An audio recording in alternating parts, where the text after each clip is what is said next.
மருத்துவம், போக்குவரத்து, கல்வி போன்ற துறைகளில் பெரும் பாதிப்பை ஏற்படுத்தி கொண்டு வருது. அதில் முக்கியமாக மருத்துவம், வெளிநாட்டு இறக்குமதிகள் மற்றும் அந்நிய செலாவணி இல்லாத காரணத்தால் மருத்துவத்துறை மிகவும் பாதிக்கப்பட்டிருக்கு. நிறைய செய்திகள் பார்த்துருக்கீங்க. மருத்துவர்களே தெருவில் இறங்கி போராட்டங்கள் நடத்துகிறதும், அறுவை சிகிச்சைகள் செய்ய முடியாமல் இருக்கிறதும் அப்படியான நிலைமையில் இருக்குது. குறிப்பாக சொல்ல வேணும்னு சொன்னால், மருந்துகள் இல்லாத காரணத்தால் பாதிப்பு திகதி முடிந்த எக்ஸ்பயரியான மருந்துகளை கூட ஒரு பாதுகாப்பான திட்டத்தோடு அங்கே பாவிக்கிற ஒரு சூழல் இருக்குது. பிறந்த குழந்தைகளை பராமரிப்பதற்கு தேவையான மருந்துகள் பெரிய சிக்கல் இருக்குது. அப்போ இந்த நிலைமைகளுக்கு உதவி செய்கிறதுக்கு பல நிறுவனங்கள் முயற்சி எடுத்துக்கொண்டிருக்கிறாங்க. இந்தியாவிலேருந்து தமிழக அரசாங்கமும் நிறைய மருந்துகளை அனுப்பியிருக்குது. அதில் என்ன சிக்கல்னு சொன்னால், அது மத்திய அரசாங்கத்துக்கு போகுது. அவர்கள் தான் அது எங்கே போகணும், எப்படி போகணுன்ற முடிவு எடுக்கிறாங்க. ஆனால் எல்லா இடத்துலையும் பிரித்து கொடுக்குறாங்க. இப்போ எங்களோட இந்த நிதிசீர் நடையால் நாங்கள் செய்ய போகிறது நேரடியாக இந்த பயன்பெறக்கூடிய மருத்துவமனைகளுக்கு இந்த மருந்துகள் நேரடியாக போய் சேரக்கூடிய ஒரு வழிவகை தான் நாங்கள் செய்திருக்கிறோம். அதற்கான அனுமதியும் இந்த மருத்துவமனைகளுக்கு அரசு வழங்கி இருக்குது. நாட்டில் இருக்கிற சூழல் காரணமாக முந்தி அப்படி ஒரு ஏற்பாடு இல்லை. அரசாங்கம் தான் அதை செய்யணும். இப்போ இல்லை, சூழல் இப்படி இருக்கிறதால நேரடியாக யாராவது உதவி செய்ய போகிறாங்கன்னு சொன்னால் அதை அவைகளை ஏற்றுக்கொள்கிறதுக்கு அவைகளுக்கு வசதியில் செய்து கொடுத்துருக்கணும். அப்போ நாங்கள் செய்ய போகிற இந்த நிதிசேர் நடை மூலம் வர பணத்தில் முழுக்க அங்கே தேவையான அத்தியாவசிய மருந்துகளை வாங்கி அனுப்புறது தான் திட்டம். அதுவும் இலங்கை முழுக்கவும் குறிப்பாக தமிழர் சார்ந்து வாழக்கூடிய இடங்களில் இருக்கிற சில மருத்துவமனைகளை தெரிவு செய்து அங்கே இதை கொடுக்கறது தான் எங்களுடைய திட்டமாக இருக்குது. இதற்கு ஊடக தோழர்களான உங்கள்கிட்ட இருந்தும் புலம்பெயர் குறிப்பாக கனடிய தமிழர்கிட்ட இருந்தும் நாங்கள் முழுமையான ஆதரவை எதிர்பார்க்குறோம். இது தொடர்பான கூடிய விவரங்களை தலைவர் இளங்கோ வழங்குவார். நன்றி. முதல்ல எல்லோருக்கும் வணக்கம். குறுகிய காலத்து அழைப்பில் இங்கே வருகை தந்ததற்கு முதல்கண் நன்றி. நிதிசேர் நட நாங்கள் ஒரு இடம் செய்கிறது உங்களுக்கு தெரியும். இந்த வருடம் நாங்கள் இப்போ எங்களுக்கு இந்த கனடிய தமிழர் பேரவை கல அமைப்புகள் கனடாவிலையும் தனிப்பட்ட ஆக்கள் உலக அளவில் பல அமைப்புகள் ஸ்ரீலங்காவில் நேரடியான இப்படியான வேலை திட்டங்களை செய்ய இயலாத ஒரு காலகட்டம் இருந்தது. இப்போ அது அந்த தடை நீக்கியிருக்கிறபடியால் அதை நேரடியாக நாங்கள் அதுக்காக நிதி சேகரித்து அங்கே அனுப்பக்கூடிய ஒரு சந்தர்ப்பம், ஒரு சூழ்நிலை ஒன்று உருவாகியிருக்கு. அதையும் பயன்படுத்தி அங்கே இருக்கிற மக்களோட கலந்துரையாடி இங்கே கனடாவில் இருக்கிற எங்களோட முன்னாள் தலைவர் டாக்டர் சாந்தகுமார் டாக்டர் மயிலாசன் அவர்களோடையும் கலந்துரையாடி டாக்டர் மயிலாசன் இலங்கைக்கு சென்று பல மருத்துவர்களோட பேசி எந்தெந்த இடங்களில் இப்படியான தேவைகள் இருக்குன்றதை அறிஞ்சு எங்கே தேவை இருக்கோ அதனால ஒரு 6 வைத்தியசாலையை தெரிவு செய்து அங்கே தான் அவைக்கு நேரடியாக இந்த தேவையான மருத்துவ ரீதியான விடயங்களை அவைக்கு வழங்குறதுக்காக வேண்டி தான் இந்த நிதி சேஷனை செய்கிறோம். அதில் 6 இடத்தை நாங்கள் தெரிவு செய்திருக்கிறோம். வடமாகாணம், கிழக்கு மாகாணம், அப் கண்ட்ரி, அங்கால சவுத்துலேயும் கல்போவில் ஹாஸ்பிட்டல், இப்படி எங்கே கூட தமிழ் மக்கள் இருக்கணுமோ அதை தெரிவு செய்து செய்கிறோம். இது ஒரு குறுகிய காலத்தில் இந்த தமிழ் ஃபெஸ்ட் திருவிழாவால் வேலைப்பாடுகளால் இதை ஏற்கனவே ஆரம்பிக்க இல்லாமல் இருந்தது. இதற்கான அங்கே இந்த வேலை திட்டத்தை ஆரம்பிக்கிறதுக்கான ஒரு தடையும் அங்கே இருந்தது. அந்த தடையை நீக்கின அப்புறம் தான் அப்படியான விஷயங்களை நாங்கள் செய்யக்கூடியதாக இருந்தது. இதை நம்ம கனகாலமாக இந்த எண்ணம் இருந்தது. ஆனால் அதை வெளிப்படையாக அந்த முயற்சி எடுக்கிறதுக்கான சூழ்நிலை வேறு இல்லை. அதனுடைய தான் இது ஒரு குறுகிய காலத்தில் செய்யக்கூட வேண்டியதாக இருக்குது. நம்ம குறுகிய காலத்தில் செய்து அதை அதிகமான மக்களை ஒன்று சேர்த்து அவை ஆதரவை பெற்று செய்கிறேன்னா அது உங்களோட சமூக ஊடகங்களோட உதவியோடு தான் செய்யலாம். அப்போ இந்த செய்தியை நீங்கள் எல்லோருக்கும் எடுத்து சென்று இந்த மக்களை வர பண்ணி அதற்கு இப்படியான இந்த முக்கியத்துவத்தை விளங்கப்படுத்துறது மூலம் தான் நாங்கள் இதை ஒரு வெற்றிகரமாக செய்து அங்கே அனுப்பக்கூடியதாக இருக்கும். அது முக்கியமான விடயம். இன்னொரு விடயம், மிக முக்கியமான விடயம் நாங்கள் இன்றைக்கு பேச இருக்கிறோம். அது எங்களோட யாழ்ப்பாண நகரபிதா வந்த பின்பு அதை நாங்கள் பேசுவோம். இது இந்த நடபவனி பற்றியோ இது பற்றியோ அதாவது உங்களுக்கு ஏதாவது கேள்விகள் இருந்தால் அதை நாங்கள் இப்போ அவர் வரும் வரையும் அதை கலந்துரையாடலாம். உங்களுக்கு ஏதாவது இது சார்ந்த ஒரு கேள்வியில் எதுவும் இருந்தால்.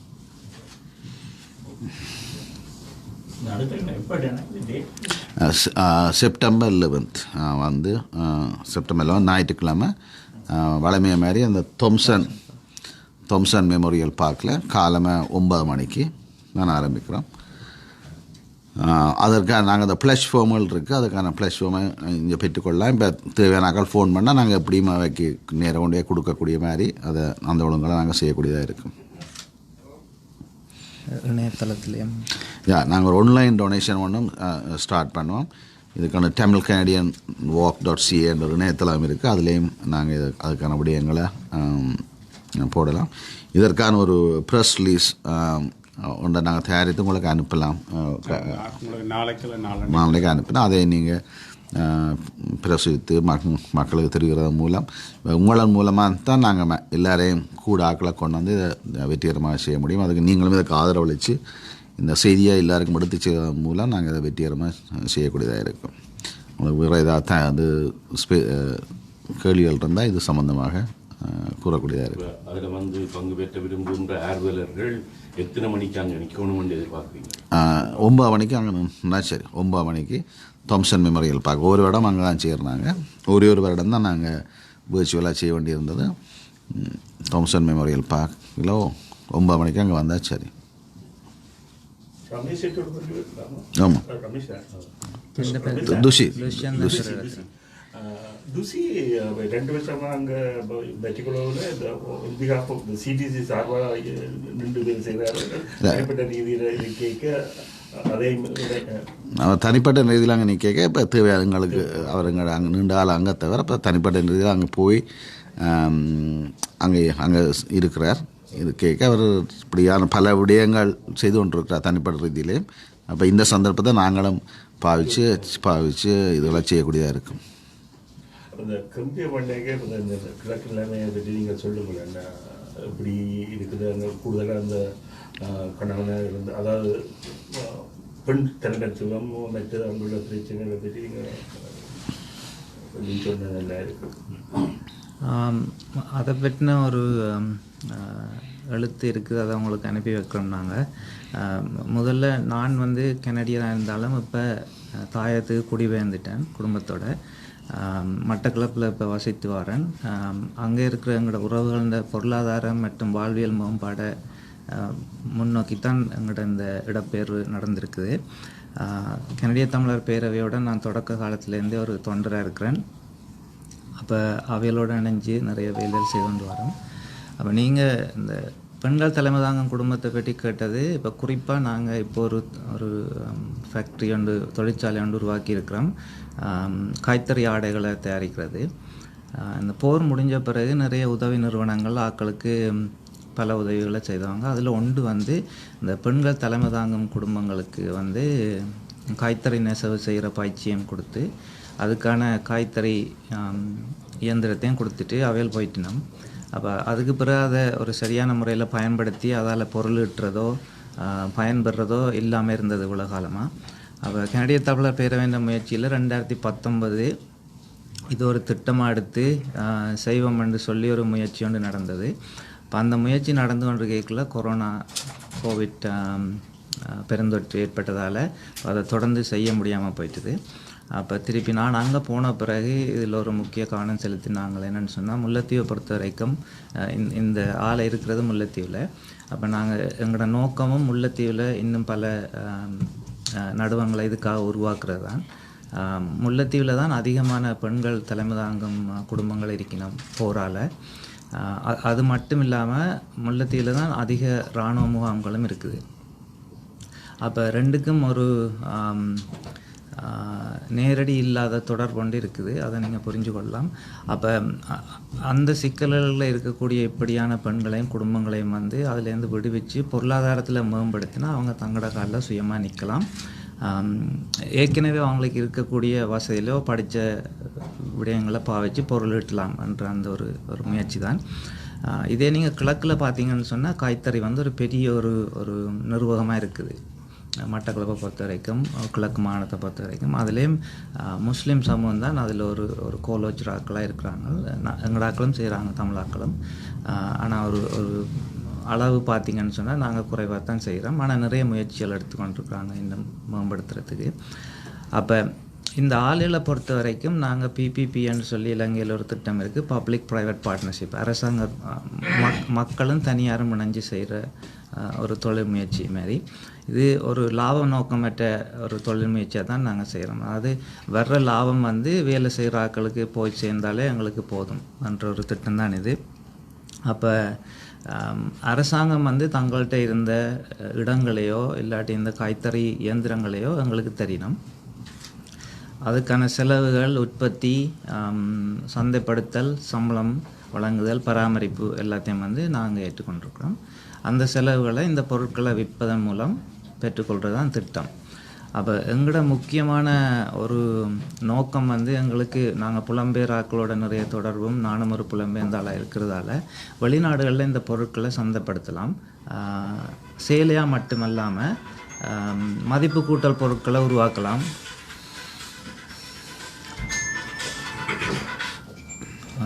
வேட்டி, மேலாடைகள் தயாரிக்கலாம், பெண்களுக்கான ஆடைகள், நிறைய கைப்பைகள், அப்படி இது துணி தான் அடிப்படையாக வந்து கைத்தறியை பாவிச்சு துணி தான் உருவாக்குறோம்.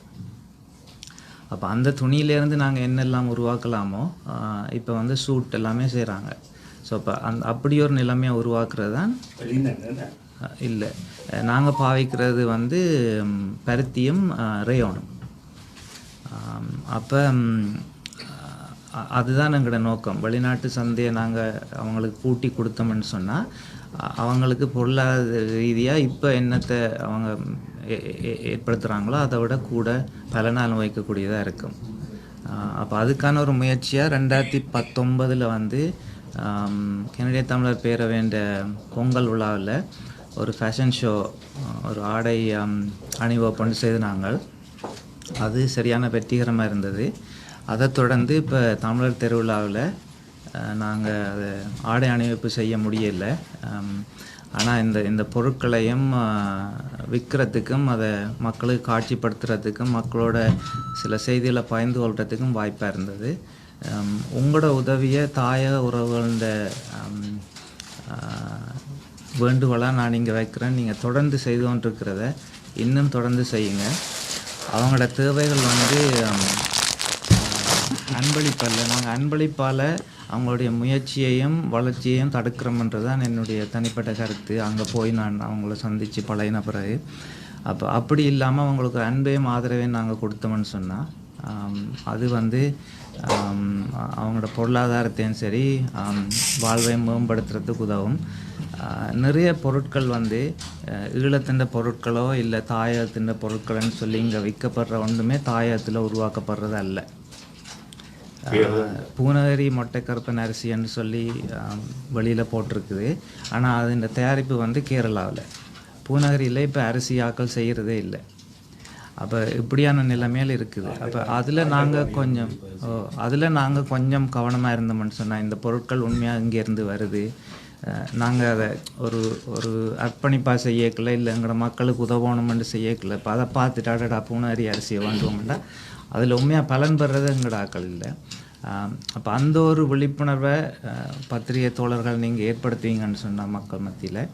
அப்போ அதுக்காக நாங்கள் இந்த மேட் இன் முல்லைத்தீவுன்னு சொல்லி ஒரு பிராண்ட், ஒரு வணிக சின்னத்தை உருவாக்கி இருக்கிறோம். அது பேர் முல்லைத்தீவாக இருந்தாலும் வடக்கு கிழக்கில் தமிழர்கள் உருவாக்குற பொருட்களை வந்து ஒரு சந்தை வாய்ப்போ அந்த பொருட்கள் இந்த தரத்தை உயர்த்துறது தான் இந்த திட்டத்தின் நோக்கம். ஸோ இந்த பொருட்களும் அந்த ஒரு திட்டத்துக்கு கீழே தான் நீங்கள் சந்தைப்படுத்தப்படுது. இந்த தயாரிப்புகள் அந்த திருவிழாவில் நான் பார்த்த பொழுது இந்த இப்போ நான் மெடிக்கல் உலகத்தை எதிர்பார்க்க முடியும் அதனால தான் இந்த கூட அப்போ முல்லைத்தீவு என்று சொல்லப்பட்டது நான் கவனிக்கிறேன் இந்த விடாங்க. ஆனால் இந்த டிசைன் அதில் பார்க்க நல்ல இந்த டிசைனர்ஸ் அனுபவமான ஆட்கள் முந்தின சாதாரணமான தயாரிப்புகள்லாம் அங்கே வரும். இது கொஞ்சம் நல்ல டிசைன் அனுபவம் வாய்ந்த ஆட்கள் டிசைன் பண்ணுற மாதிரியும் ஒரு நிபுணத்துவம் அதில் தெரிகிற மாதிரியும் இருக்குது.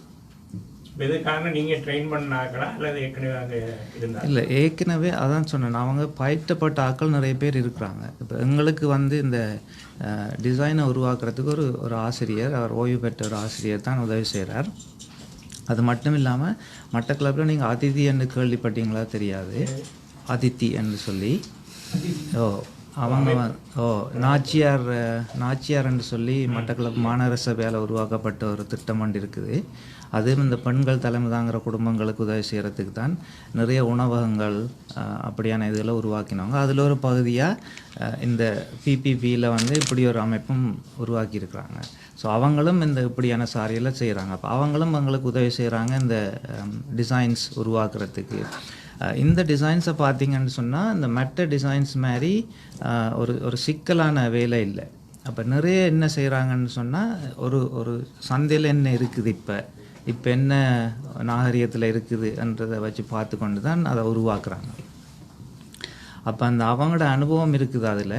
அதை விட இப்போ புதுசாக பயிற்சி பெற்ற பிள்ளைகளும் இருக்கிறாங்க. நவீன தொழில்நுட்பம் இல்லை, தொழில்நுட்பம் வந்து பழைய தொழில்நுட்பம் தான். அவங்களோட திங்கிங், அவங்களோட இந்த வடிவங்கள் சம்பந்தமான இது வந்து மற்றது. இப்போ இந்த இருக்கக்கூடிய தொழில்நுட்பம் அவைகளுக்கு உதவி செய்யுது. வேறு ஆட்கள் என்ன செய்யணும், இந்தியாவில் என்ன செய்கிறாங்கன்றதை அவைகள் பார்க்கக்கூடியதாக இருக்குது. அப்போ அதை அவைகள் திருப்பி உதாரணத்துக்கு பார்த்தீங்கன்னு சொன்னால் இதில் இந்த தங்க நூல் போட்டிருக்கு.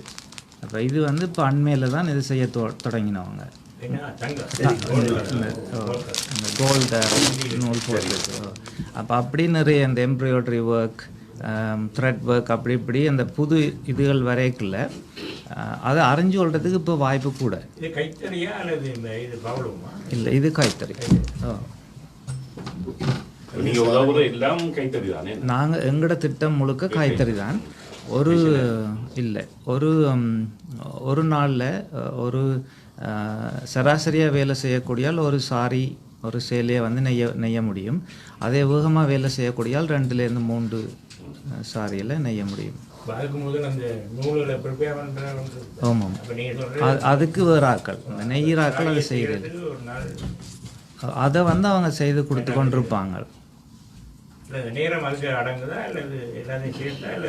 இல்லை, இது இவங்களுக்கு தரையில் செய்கிற நேரம் மட்டும். சாரி, போர்வைகள், சாரம், துணி சேர்னாங்க.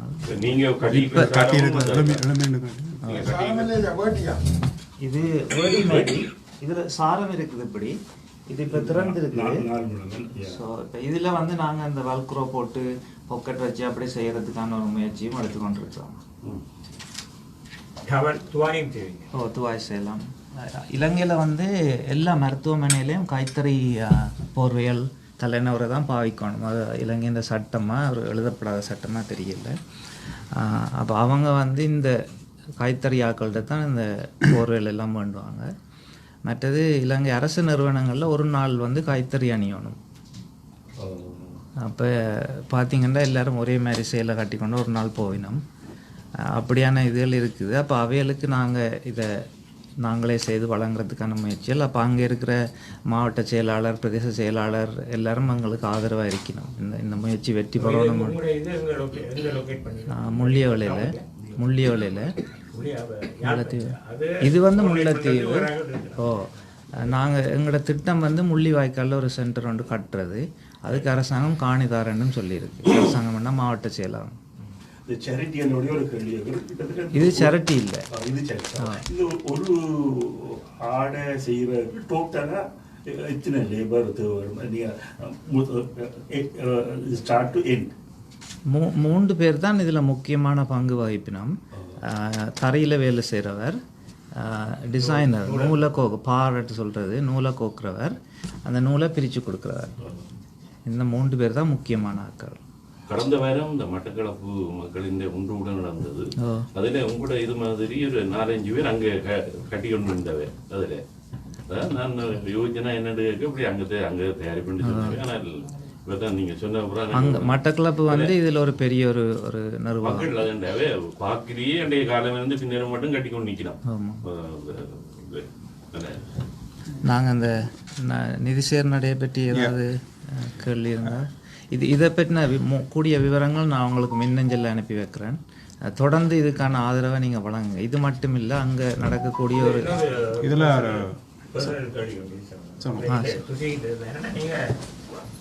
முழுமையாக இதில் ஈடுபட்டுருக்கீங்க. ஆமாம், முந்தி நீங்கள் கலகலப்பாக இருப்பீங்க. இப்போ இது பகுதிக்காக சொல்லல, சீரியஸான கேள்வி. நான் சிரிக்கிறது ஒரு சீரியஸாக சின்சியராக இருக்கிற மாதிரி தெரியுது. அவ்வளவுக்கு வழிகள் அது இன்வால்வ் இருப்பீங்கன்னு நினைக்கிறேன். அப்படியா? இது நாங்கள் அங்கே போனதே இதுக்காக தான். ஹெல்த் வைஸ் நீங்கள் ஓகே, ஒரு பிரச்சனையும் இல்லை. கடவுள் இந்த கிருபையில்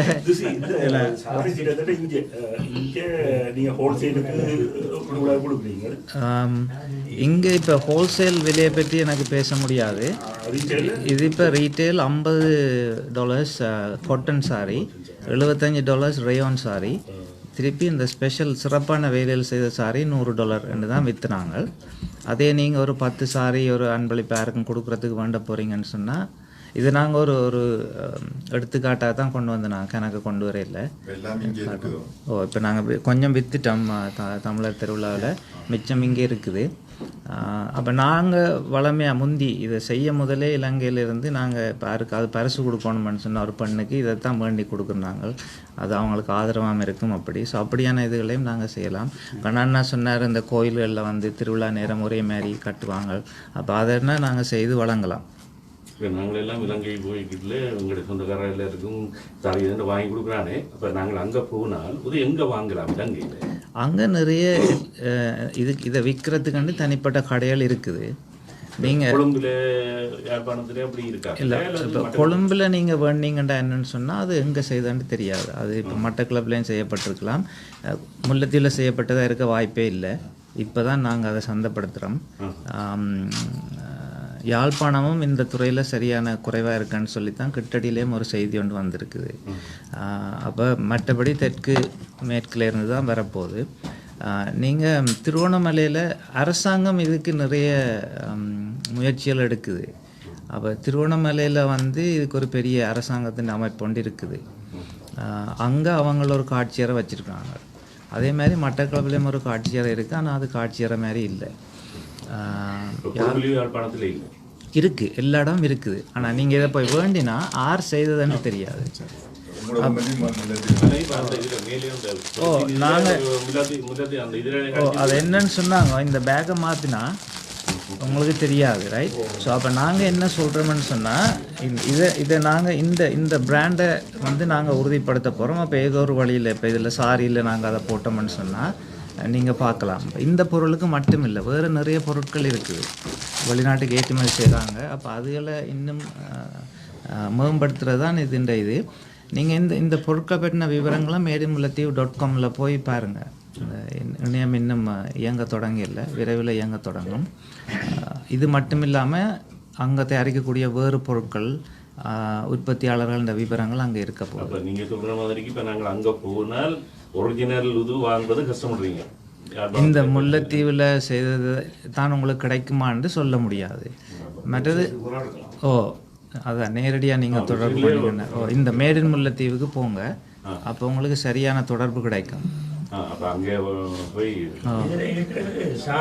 இது சாரி. ஆமாம் சரி, நாரவிதா இங்கே வந்துட்டார் அப்படின்னால நான் உங்களை இறுதியாக மீண்டும் இருக்க சாராம்சமாக அந்த நிதிசேர் நடையை பற்றி உங்களை உதவியை நாடிக்கொண்டு, இது சோஷியல் மீடியாவில் நீங்கள் பல பேர் ப்ரவலண்ட்டாக இருக்கிறீங்க, சோஷியல் மீடியாவில் ஷேர் பண்ணக்கூடியதை நாங்கள் உங்களுக்கு அனுப்பி வைப்போம். அதையும் ஷேர் பண்ணி, இது ஒரு முக்கியமான திட்டம், நாட்டின் நிலைமையை வச்சு சிந்தனையில் வச்சு நாங்கள் செய்கிறோம். இளங்கோன சொன்ன மாதிரி பல ரீஜன்ஸில் இந்த ஹாஸ்பிட்டல்ஸை சேர்ந்துட்டு இன்னும் வரை இல்லையா, அதாவது மலைய தமிழர்கள் கொழும்பில் அதிகமாக தமிழர் வாழும் பிரதேசம் மற்றும் யாழ் கிழக்கு மாவட்டம் வடக்கு மாவட்டம் இதில் எல்லாத்தையும் ஹாஸ்பிட்டலுக்கு நாங்கள் நேரடியாக உதவி செய்ய இந்த நிதி சேர் முக்கிய பங்களிக்கின்றது. அந்த வகையில் உங்களோட உதவியை நாங்கள் தயவு செய்து நாடி நிற்கின்றோம் என்று கூறி நன்றி விடைபெற்றுக் கொள்கிறோம். அடுத்ததாக யாழ் முதல்வர் மற்றும் தலைவர் உங்களுக்கு அடுத்த கொண்டு மிக்க நன்றி. நன்றி.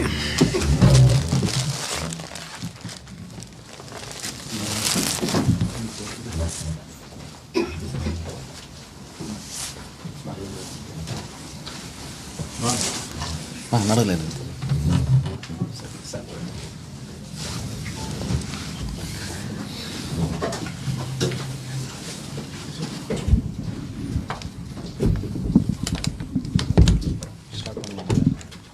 ஸ்டார்ட் பண்ணலாமா?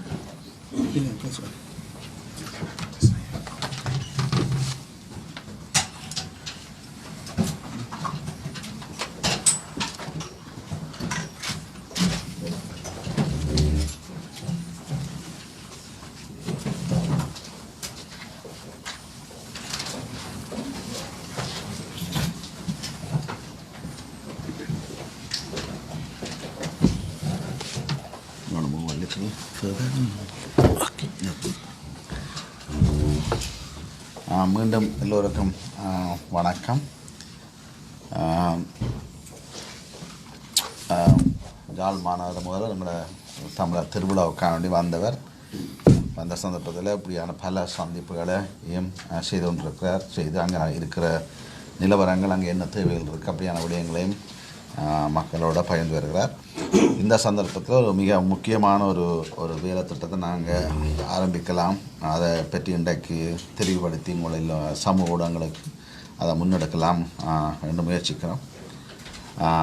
யாழ்ப்பாணத்தில் இப்போ அங்கே தமிழ் அரசர்கள் ஆண்டது, தமிழாக்கள ஆட்சி இருந்தது, இப்படியானதுக்கான ஒரு வரலாற்று ஆவணங்களோ ஒரு இல்லாத ஒரு கட்டம், அப்படியான விடயங்கள் அழிஞ்சு போகிற ஒரு நிலைமை. உங்களை வரலாறுகளை பேணி பாதுகாத்து அதுகளை டாக்குமெண்ட் பண்ணி ஆவணப்படுத்தியான முயற்சிகள் இருந்தாலும் அது குறைவாக இருக்கிறதாக கருதப்படுகிறது. அந்த வகையில் நாங்கள் யாழ்ப்பாணத்தில் உங்களுக்கு எல்லோருக்கும் தெரியும் சங்கிலியன் தோப்பு, அதுக்கு முன்னால் மந்திரி மேனை, அது அங்கே பல நூற்றாண்டுகளுக்கு முதல் அந்த அரசர் அந்த மந்திரி மேனையில் தான் நீதிகள் வழங்குறதாக கூறப்படுகிறது. அந்த மந்திரி மேனை இந்த கட்டிடம் அங்கே இருக்குது. அந்த கட்டிடம் நல்லா பாழடைஞ்சு போயிருக்கு. இப்போ அந்த உடைஞ்சு விழுகிற அளவில் அந்த இடம் இருக்குது. ஆனால் அப்படியாக அதை ஒரு திருத்தி அமைச்சு அதன் மூலம் அது ஒரு இந்தியிலேருந்து போகிறாக்கள், இப்போ வேறு நாடு வெளிநாட்டிலேருந்து போகிறாக்கள், எங்களோட இளைய பிள்ளைகளாக இருக்கட்டும் அல்லது மற்ற இனத்தவர்களாக இருக்கட்டும், அங்கே போகிற நேரத்தில் அது ஒரு அவரிடம் அந்த இடத்தை சென்று பார்க்கக்கூடியதாக இருக்கும். அதன் மூலம் வரலாற்று அறியக்கூடியதாக இருக்கும். அதை திருத்துறதன் மூலம் அதன் மூலம் வருமானமும் வரக்கூடியதாக இருக்குது. அந்த வகையில் அந்த மந்திரி மேனை அதை எடுத்து அதை திருத்தி அமைச்சு வேணுமென்ற ஒரு முயற்சியை எடுக்கப்பட்டிருக்கு. அது மாதிரி அங்கே இருக்கிற வரலாறு சார்ந்த மரபு சார்ந்த தமிழ் மரபு சார்ந்த பல விடயங்கள் எடுத்து அதற்கான வேலை திட்டங்களை அமைச்சு அதை நாங்கள் புனரமைக்க வேண்டும் என்ற ஒரு திட்டத்தை மாநகர முதல் எடுத்திருக்கிறார்.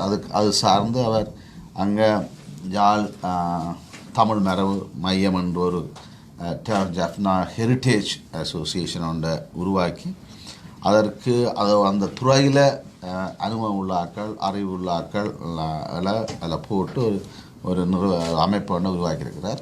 அந்த அமைப்பின் தலைவராக பேராசிரியர் புஷ்பரத்னம் இருக்கிறார். அவர் யாழ்ப்பாண பல்கலைக்கழகத்தின் வரலாற்றுத்துறை தலைவராகவும் இருந்தவர். அவரோட நான் பேசியிருக்கிறேன். இது இந்த மந்திரி மேன விடயமாகவும் பேசியிருக்கிறேன். மாநகர அறிமுகத்தோடு அந்த முயற்சியை நாங்கள் கனடிய தமிழர் பேரவை சார்பில் எடுத்து உங்களோட எல்லோரது ஆதரவுடனும் எடுத்து அந்த முயற்சியை அதை திருத்தி அமைக்கிறதுக்கான முயற்சியை ஆரம்பிக்கலாம்னு இருக்கிறோம். அது சம்பந்தமாக இந்த விடயத்தை அவருக்கு மிக நிறைந்த விவரங்கள் அவருக்கு தெரியும், மாநகர முதல்வருக்கு. அதனுடைய அவரை இது பற்றி உங்களுக்கு எடுத்து கூறுமாறு கேட்டுக்கொண்டு அதுமாரி உங்களுக்கு இது சம்பந்தமான கேள்விகள் இருந்தாலோ கருத்துக்கள் இருந்தாலோ அதையும் நாங்கள் கலந்துரையாடலாம். நன்றி.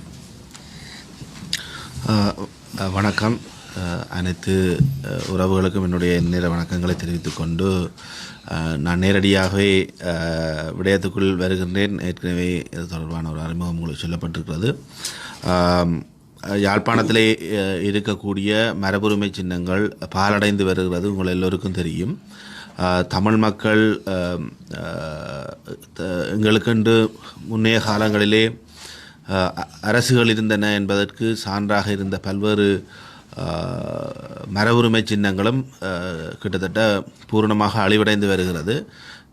அதை பேணி பாதுகாக்க வேண்டும் என்றது எல்லா தமிழ் மக்களுடைய ஒரு விருப்பமாக இருக்கின்ற பொழுதிலும் அதற்கான முன்னகர்வுகள் எதுவுமே எடுக்கப்படாத நிலையிலே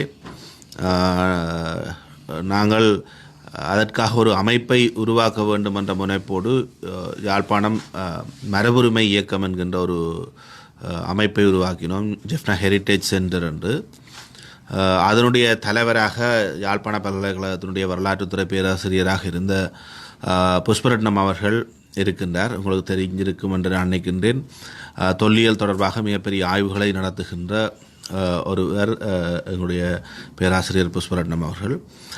அத்தோடு இணைந்து பலர் இந்த அமைப்பிலே இருக்கிறார்கள். அதனுடைய செயலாளராக யாழ் பல்கலைக்கழகத்தினுடைய உதவி பதிவாளர் ரமேஷ் என்கின்ற ஒருவர் இருக்கின்றார். அதே போன்று பொருளாளராக யாழ்ப்பாண பல்கலைக்கழகத்தினுடைய பேராசிரியர் சந்திரசேகரன் அவர்கள் இருக்கின்றார்.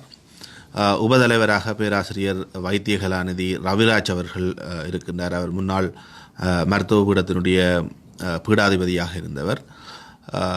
இவ்வாறு பலரையும் நாங்கள் உள்ளடக்கி இந்த யாழ்ப்பாண மரபுரிமை மையம் என்பதை உருவாக்கி இருக்கின்றோம். இதிலே யாழ்ப்பாணத்தினுடைய மரபுரிமை சின்னங்களை பேணி பாதுகாக்க வேண்டும் என்று விரும்புகின்ற ஆர்வலர்கள் இதிலே இணைத்து கொள்ளப்பட்டிருக்கின்றார்கள். உங்களுக்கு தெரியும், கடந்த காலங்களிலே மரபுரிமை சின்னங்களை அரசாங்கமோ அல்லது தொல்லியல் திணைக்களமோ யாருமே பராமரிக்காமல் அதை நிர்வகிக்காமல் பாலடைந்த அளவிலே இருக்கிறது. இதுக்கு அரசாங்கம் இதை செய்து தமிழ் மக்களுடைய மரபுரிமை மையங்களை பாதுகாக்கும் என்ற நம்பிக்கையும் இல்லை, அவர்களிடம் அதற்கான நிதியும் இல்லை என்ற ரீதியிலே நாங்கள் இந்த முயற்சியை எடுத்திருக்கின்றோம். எங்களுடைய புலம்பெயர்ந்த தமிழ் உறவுகளினுடைய ஒத்துழைப்போடு இந்த மரபுரிமை சின்னங்களை மீட்டெடுப்பதென்று அது தொடர்பிலே நாங்கள் தொல்லியல் திணைக்களத்தோடு, உங்களுக்கு தெரியும் இவையெல்லாம் தொல்லியல் திணைக்களத்தினுடைய கட்டுப்பாட்டுக்குள் இருக்கின்ற விடயங்கள், அவர்களோடு பேசி இந்த புனரமைப்புக்கான முழுமையான அனுமதியையும் நாங்கள் பெற்றிருக்கின்றோம். இவற்றை புனரமைப்பதற்கு அதிலே முக்கியமாக நாங்கள் சில விடயங்களை சொல்லலாம். முதலிலே யாழ்ப்பாண மரபுரிமை இயக்கம் என்று நாங்கள் பெயர் வைத்திருந்தாலும் நாங்கள் ஆரம்பத்திலே குறைந்தது யாழ்ப்பாணத்தில் இருக்கக்கூடிய மரபுரிமை சின்னங்களை அடையாளம் கண்டு அவற்றை நாங்கள் முதலிலே புனரமைப்பது, பின்னர் இதை விரிவாக்கம் செய்து வடக்கு கிழக்கு முழுவதற்குமான ஒரு அமைப்பாக எங்களை விஸ்தீரணம் செய்து கொள்வது என்பது எங்களுடைய விருப்பமாக இருக்கிறது. ஆனால் முதலிலே இது எவ்வாறு எங்களுடைய முயற்சி எவ்வாறு இந்த திசையிலே செல்கிறது, பலனளிக்கிறது என்பதை ஆராய்ந்து பார்க்காமல் அகலக்கால் பதிக்க வேண்டாம் என்பதனாலே நாங்கள் யாழ்ப்பாண மரபுரிமை இயக்கம் என்று எங்களுடைய செயற்பாடுகளை முதலிலே சங்கிலியன் ராசதானியோடு ஆரம்பித்திருக்கின்றோம். அதிலே நீங்கள் கேள்விப்பட்டிருப்பீர்கள், சங்கிலியன் தோப்பு என்று சொல்லப்படுகின்ற ஒரு இடம் யாழ்ப்பாணத்தில் முத்திரச்சந்தி பகுதியிலே இருக்கிறது. அதிலே சங்கிலிய மன்னனுடைய ராசதானி அரண்மனை எல்லாம் இருந்ததாக சொல்லப்படுகிறது. அந்த இடங்கள் அடையாளப்படுத்தப்பட்டிருக்கின்றன. அவற்றை நாங்கள் மீளுருவாக்கம் செய்வது அல்லது அவ்வாறு ஒரு இடம் இருந்தது என்பதை நாங்கள் கொண்டு வந்து அதை ஒரு அருங்காட்சியகமாக மக்களுடைய பார்வைக்கு நாங்கள் அதை கொண்டு வருவதற்கான முயற்சி எடுத்திருக்கிறோம். அதே மாதிரி ஜமுனா ஏரி என்று நீங்கள் கேள்விப்பட்டிருப்பீர்கள். அதே போன்று மந்திரிமனை, சங்கிலியன் தோரணவாயில் என்று பல்வேறு அமைப்புகள் முத்திரச்சந்தி பகுதியிலே இருக்கிறது. முதல் கட்டமாக இந்த அமைப்புகளை நாங்கள் பொறுப்பெடுத்து இவற்றை நாங்கள் புனரமைப்பதென்று முடிவு செய்திருக்கின்றோம். அதே போன்று நாயன்மார் கட்டுக்குளத்திலே நீங்கள் வரலாற்றை அறிந்தவர்கள் என்ற வகையிலே அறிந்திருப்பீர்கள். நாயன்மார் கட்டுக்குளத்தினுடைய நடுவிலே ஒரு நீராளி மண்டபம் என்று சொல்லி ஒன்று இருந்ததாகவும் அதன் அருகிலே சரஸ்வதி மஹால் என்று சொல்லப்படுகின்ற ஒன்று இருந்ததாகவும் சொல்லப்படுகிறது. சங்கிலியனுடைய ராசதானி இருந்த கால பகுதியிலே இவை இருந்ததாகவும். ஆகவே அந்த இடங்களையும் நாங்கள் மீள உருவாக்கம் செய்வதற்கான முயற்சிகளிலே ஈடுபடுகின்றோம். இவை எல்லாவற்றுக்குமான பொருட்செலவு மிகப்பெரிய அளவிலே இருக்கும் என்பதனால் நாங்கள் எங்களுடைய புலம்பெயர்ந்த தமிழ் மக்கள் எங்களுடைய உரிமைக்காக போராடுகின்றவர்கள், எங்களுடைய உரிமை தொடர்பாகவும் வாழ்வு தொடர்பாகவும் தங்களை சதா சிந்தித்து கொண்டிருப்பவர்கள் என்கின்ற அடிப்படையிலே இந்த மீளுருவாக்க பணிகள் கட்டாயம் காலத்தின் தேவை என்ற அடிப்படையிலே அதுக்கான உதவிக்கரத்தை நாங்கள் புலம்பெயர்ந்த தமிழ் மக்களிடம் நீட்டுகின்றோம். நீங்கள் உதவி செய்வீர்கள் என்ற நம்பிக்கை எங்களுக்கு இருக்கிறது. அதன் முதல் கட்டமாக நாங்கள் சங்கிலியன் தோரணவாயில் பகுதியை புனரமைப்பதற்கான அடிக்கல் நாட்டப்பட்ட பொழுதிலும் பின்னர் நாட்டிலே ஏற்பட்டிருக்கின்ற பொருளாதார சூழ்நிலை காரணமாக சற்று அதை நிறுத்தி வைக்க வேண்டி ஏற்பட்டிருந்தது. மீளவும் அந்த பணிகள் வெகு விரைவிலே ஆரம்பிக்கப்பட இருக்கின்றன. அதுக்கான முழுமையான ஆயத்த பணிகள் செய்யப்பட்டு விட்டது. அதற்கான செலவினை வைத்திய கலாநிதி பேராசிரியர் ரவிராஜ் அவர்கள் தான் முன்வந்து தந்திருக்கின்றார். அவருடைய செலவிலே அந்த தோரண வாயில் முழுமையாக கட்டி முடிக்கப்படும். ஆனால் இப்பொழுது இருக்கின்ற அவசர கோரிக்கை எங்களுடைய மந்திரிமனை என்று சொல்லப்படுகின்ற ஒரு இடம் இருக்கிறது. நீங்கள் பார்த்திருப்பீர்கள். முத்திரை சந்தியிலிருந்து பருத்தித்துறை வீதி வழியாக செல்லுகின்ற பொழுது சட்டநாதர் சிவன் கோவிலுக்கு அருகிலே இருக்கின்ற ஒரு விடயம் மந்திரிமனை. அது வரலாற்று ஆய்வாளர்களாக சொல்லப்படுகிறது. அந்த இடத்தில் தான் சங்கிலியனுடைய மந்திரியினுடைய மனை அந்த பகுதியில் தான் இருந்ததாக சொல்லப்படுகின்றது. எது எவ்வாறாக இருந்தாலும் அதில் இருக்கக்கூடிய ஒரு கட்டட அமைப்பை நாங்கள் பாதுகாக்க வேண்டிய ஒரு தேவை இருக்கிறது. அது இந்த பருவகால மழையிலே விழுந்து விடும் என்கின்ற ஒரு எச்சரிக்கை பலதரப்பாலும் எழுப்பப்பட்ட நிலையிலே அவசரமாக அதை நாங்கள் புனரமைப்பதற்கு முடிவு செய்திருக்கின்றோம். அதை அவசரமாக அந்த கூரை பகுதியை விழவிடாமல் தாங்கி பிடிப்பதற்கு மாத்திரமான செலவே எங்களுக்கு கிட்டத்தட்ட 5 மில்லியனுக்கு மேல் ஏற்படும் என்று 5 மில்லியன் ரூபாய் ஏற்படும் என்று கணிக்கப்பட்டிருக்கிறது. அந்த அரண்மனையை அந்த மந்திரிமனையை முழுமையாக புனரமைப்பதற்கு கிட்டத்தட்ட நான் நினைக்கின்றேன் நாங்கள் முன்னர் மதிப்பிட்டது கிட்டத்தட்ட 2 கோடி ரூபாய் தேவை என்று. இன்றைய பணவீக்கத்திலே அதை பார்க்கின்ற பொழுது சில வேளைகளில் 4 தொடக்கம் 5 கோடி ரூபாய் பணம் தேவைப்படும் அது புனரமைப்பதற்கு மாத்திரம். இதிலே இருக்கின்ற ஒரு விடயம் என்னென்றால் அந்த மந்திரிமனை ஒரு தற்சமயம் ஒரு தனியார் நம்பிக்கை சொத்து ஒன்றாக அது காணப்படுகிறது. அது ஒருவருடைய தனியார் ஒருவருடைய பாதுகாப்பிலும் அதே நேரம் தொல்லியல் திணைக்களத்தினுடைய ஆளுகை என்கின்ற விடயத்திலே அந்த கட்டடத்திலே ஏதாவது செய்வதாக இருந்தால் யார் எது செய்வதாக இருந்தாலும் தொல்லியல் திணைக்களத்தினுடைய அனுமதி உடன் மாத்திரமே செய்ய முடியும். அது அந்த காணிக்கு உரிமை கோருபவராக இருந்தால் கூட தொல்லியல் திணைக்களம் பாதுகாக்கப்பட்ட ஒரு அமைப்பாக அதை பிரகடனப்படுத்தி இருப்பதனாலே அவர்களுடைய அனுமதியின்றி யாரும் செய்ய முடியாது. அவர்கள் திருத்த வேண்டுமாக இருந்தால் கூட உரிமையாளர் என்று சொல்லப்படுபவர்களுடைய சம்மதமின்றி கூட அதை செய்ய முடியும் என்று சொல்லப்படுகிறது. ஆனால் அந்த நிலப்பகுதியினுடைய உரித்து தற்சமயம் கூட ஒருவரால் உரிமை கோரப்படுகிறது. அவர்களுடைய நம்பிக்கை பொறுப்புக்கு சொந்தமானது என்று சொல்லப்படுகிறது. நாங்கள் அவர்களோடு பேச்சுவார்த்தை நடத்தி அந்த பகுதியை எங்களுடைய ஆளுகைக்குள் அல்லது அதை வாங்குவதற்கான முயற்சியிலும் நாங்கள் ஈடுபட்டு இருக்கின்றோம். வாங்குவதாக இருந்தால் அதனுடைய பெறுமதி கணிக்கப்பட்டு வாங்கப்பட வேண்டியிருக்கும். எது எவ்வாறாக இருந்தாலும் இது ஒரு வரலாறாக பலராலும் சொல்லப்படுகின்ற நிலைமையில் எங்களுடைய வரலாற்றை பேணி பாதுகாப்பதற்கு இந்த நிதி நமக்கு மிகவும் அத்தியாவசியமாக இருக்கிறது. அதை நாங்கள் உரிமையோடு புலம்பெயர்ந்த தமிழ் மக்களிடம் கேட்கின்றோம். கனடா வாழ் தமிழ் உறவுகளிடமும் அந்த உரிமை கோரிக்கையை முன்வைக்கின்றோம். அதிலே இன்னொரு விடயத்தை சொல்ல வேண்டும். நாங்கள் இது தொடர்பான அறிவிப்பை நாங்கள் பத்திரிகையிலே வெளியிட்ட உடனே பலரும் முன் வந்து நிதியுதவிகளை செய்து வருகிறார்கள் என்பதையும் நான் உங்களுக்கு தெரிவிக்க விரும்புகின்றேன். முதல் கட்டமாக நாங்கள் வெகு விரைவிலே புனரமைப்பு பணிகளை ஆரம்பிக்க இருக்கின்றோம். அதுக்கு தேவையான முழுமையான பணத்தையும் நாங்கள் பெற வேண்டிய நிலைமையிலே நாங்கள் கனடா வாழ் உறவுகளிடமும் கேட்கின்றோம். எல்லா புலம்பெயர்ந்த தமிழ் மக்களிடமும் கேட்கின்றோம். இதைத் தொடர்ந்து கட்டங்கட்டமாக யாழ்ப்பாணத்தில் இருக்கக்கூடிய எங்களுடைய பாரம்பரியங்களையும் மரபு உரிமையாக நாங்கள் சொல்லுகின்ற விடயங்களையும் நாங்கள் எங்களுடைய வரலாற்றிலே நாங்களும் ஒரு அரசர்களாக நீங்கள் கேள்விப்பட்டிருப்பீர்கள். சங்கிலியன் ராசதானிக்கு முற்பட்ட காலத்திலே யாழ்ப்பாண ராச்சியம் என்கின்ற ஒன்றை நாங்கள் வைத்திருந்த ஒரு சமூகம் என்பதை நாங்கள் அடுத்து வரும் சந்ததிக்கு கடத்துவதற்காக இந்த விடயங்களை நாங்கள் செய்வதற்கு இருக்கின்றோம். ஆகவே அந்த நிதி கோரிக்கையை உரிமையோடு நான் உங்கள் முன் வைக்கின்றேன். இது தொடர்பாக ஏதாவது கேட்பதற்கு இருந்தால் அல்லது வேறு விடயங்கள் சம்பந்தமாகவும் நீங்கள் ஏதாவது விடயம் தொடர்பாக கேட்க விரும்பினால் உங்களுடைய கேள்விகளுக்கு நாங்கள் பதிலளிக்க தயாராக இருக்கிறோம்.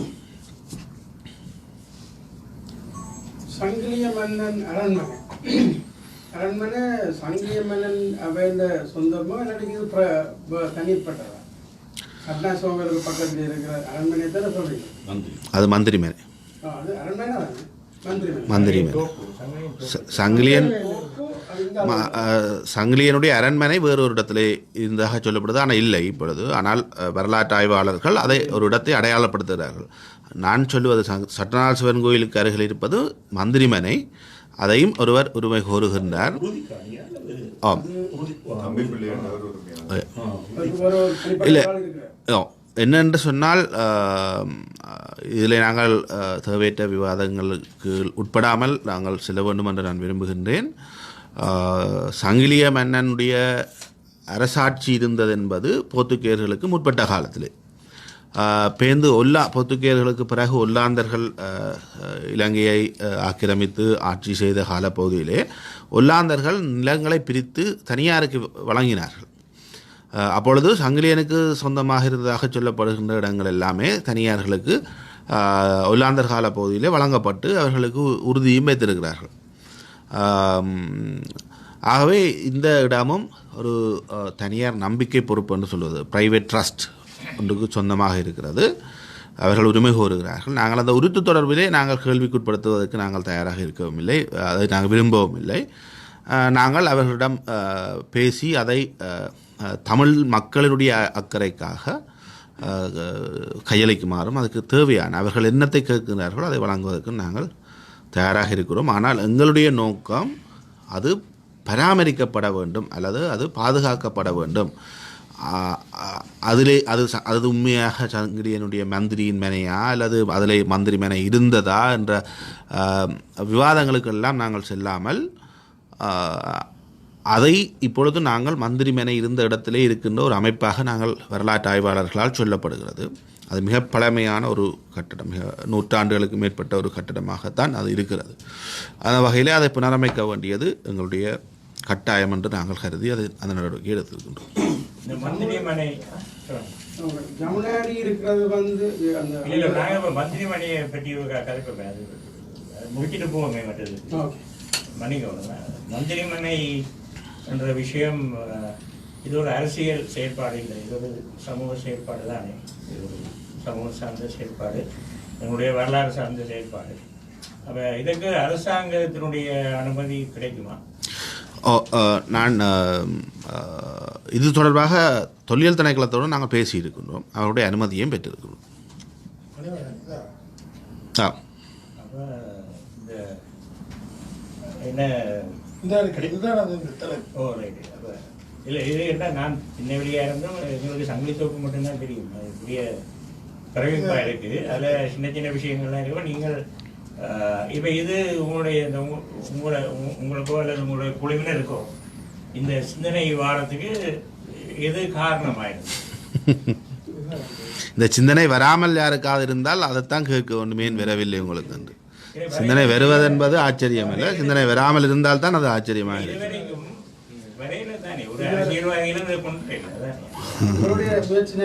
இதுவரை காலம் இருந்த மாநகர சபையில் இருந்த யாருமே இது ஒரு விடயம். நான் சொல்கிறேன், இது மாநகர சபைக்கு சொந்தமான விடயம் அல்ல. நான் மாநகர முதல்வராக உங்கள் முன் இந்த கருத்தை சொல்லவில்லை. அந்த யாழ்ப்பாண மரபுரிமை இயக்கத்தினுடைய ஒரு அங்கத்தவராகத்தான் இதை சொல்லுகிறேன்.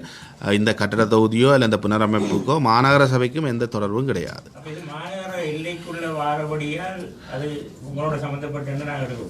இல்லை, மாநகர சபைக்கு வெளியிலே நாங்கள் எதிர்காலத்தில் எங்களோட செயற்பாடு இருக்கும். நான் மாநகர முதல்வர் பதவியிலிருந்து இறங்கினா பிறகும் இந்த கட்டடப் பணிகள் தொடர்ந்து இருக்கும்.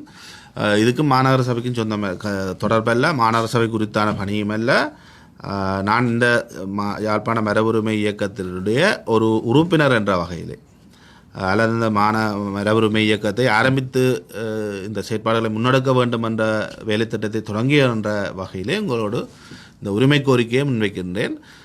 கடந்த காலங்களிலே என் மற்ற அரசியல்வாதிகள் செய்யவில்லை என்பதற்கெல்லாம் நான் பதில் சொல்வது பொருத்தமாக இருக்காது. அதுவும் தேவையற்ற விவாதங்களையும் தோற்றுவித்துவிடும் சமூகத்திலே. இது என்னுடைய அரசியல் பணியும் கிடையாது. இது நான் இந்த அமைப்பின தலைவரும் கிடையாது. யாழ்ப்பாணத்தில் இருக்க ஒரு ரெஸ்ட் ஹவுஸ் மாதிரி இருக்குமா இல்லை நீங்கள் வந்து தங்கி செல்லலாம்? இல்லை இல்லை இல்லை தங்கி செல்லலாம் அங்கே ஒரு சொன்ன மாதிரி இல்லை இல்லை வந்து பார்க்கலாம்னு சொல்லி பார்க்கலாம். சுற்றுலா இப்போ நாங்கள் சுற்றுலா ஒரு துறைக்கான ஒரு மந்திரிமார் அந்த நேரத்தில் வந்து தங்கி செல்லுகின்ற ஒரு அரண்மையாக அது வதிவிடமாகத்தான் இருந்தது அந்த நேரம். இல்லை அதான் அது தேவையற்ற அடையாள சின்னமாக இல்லை.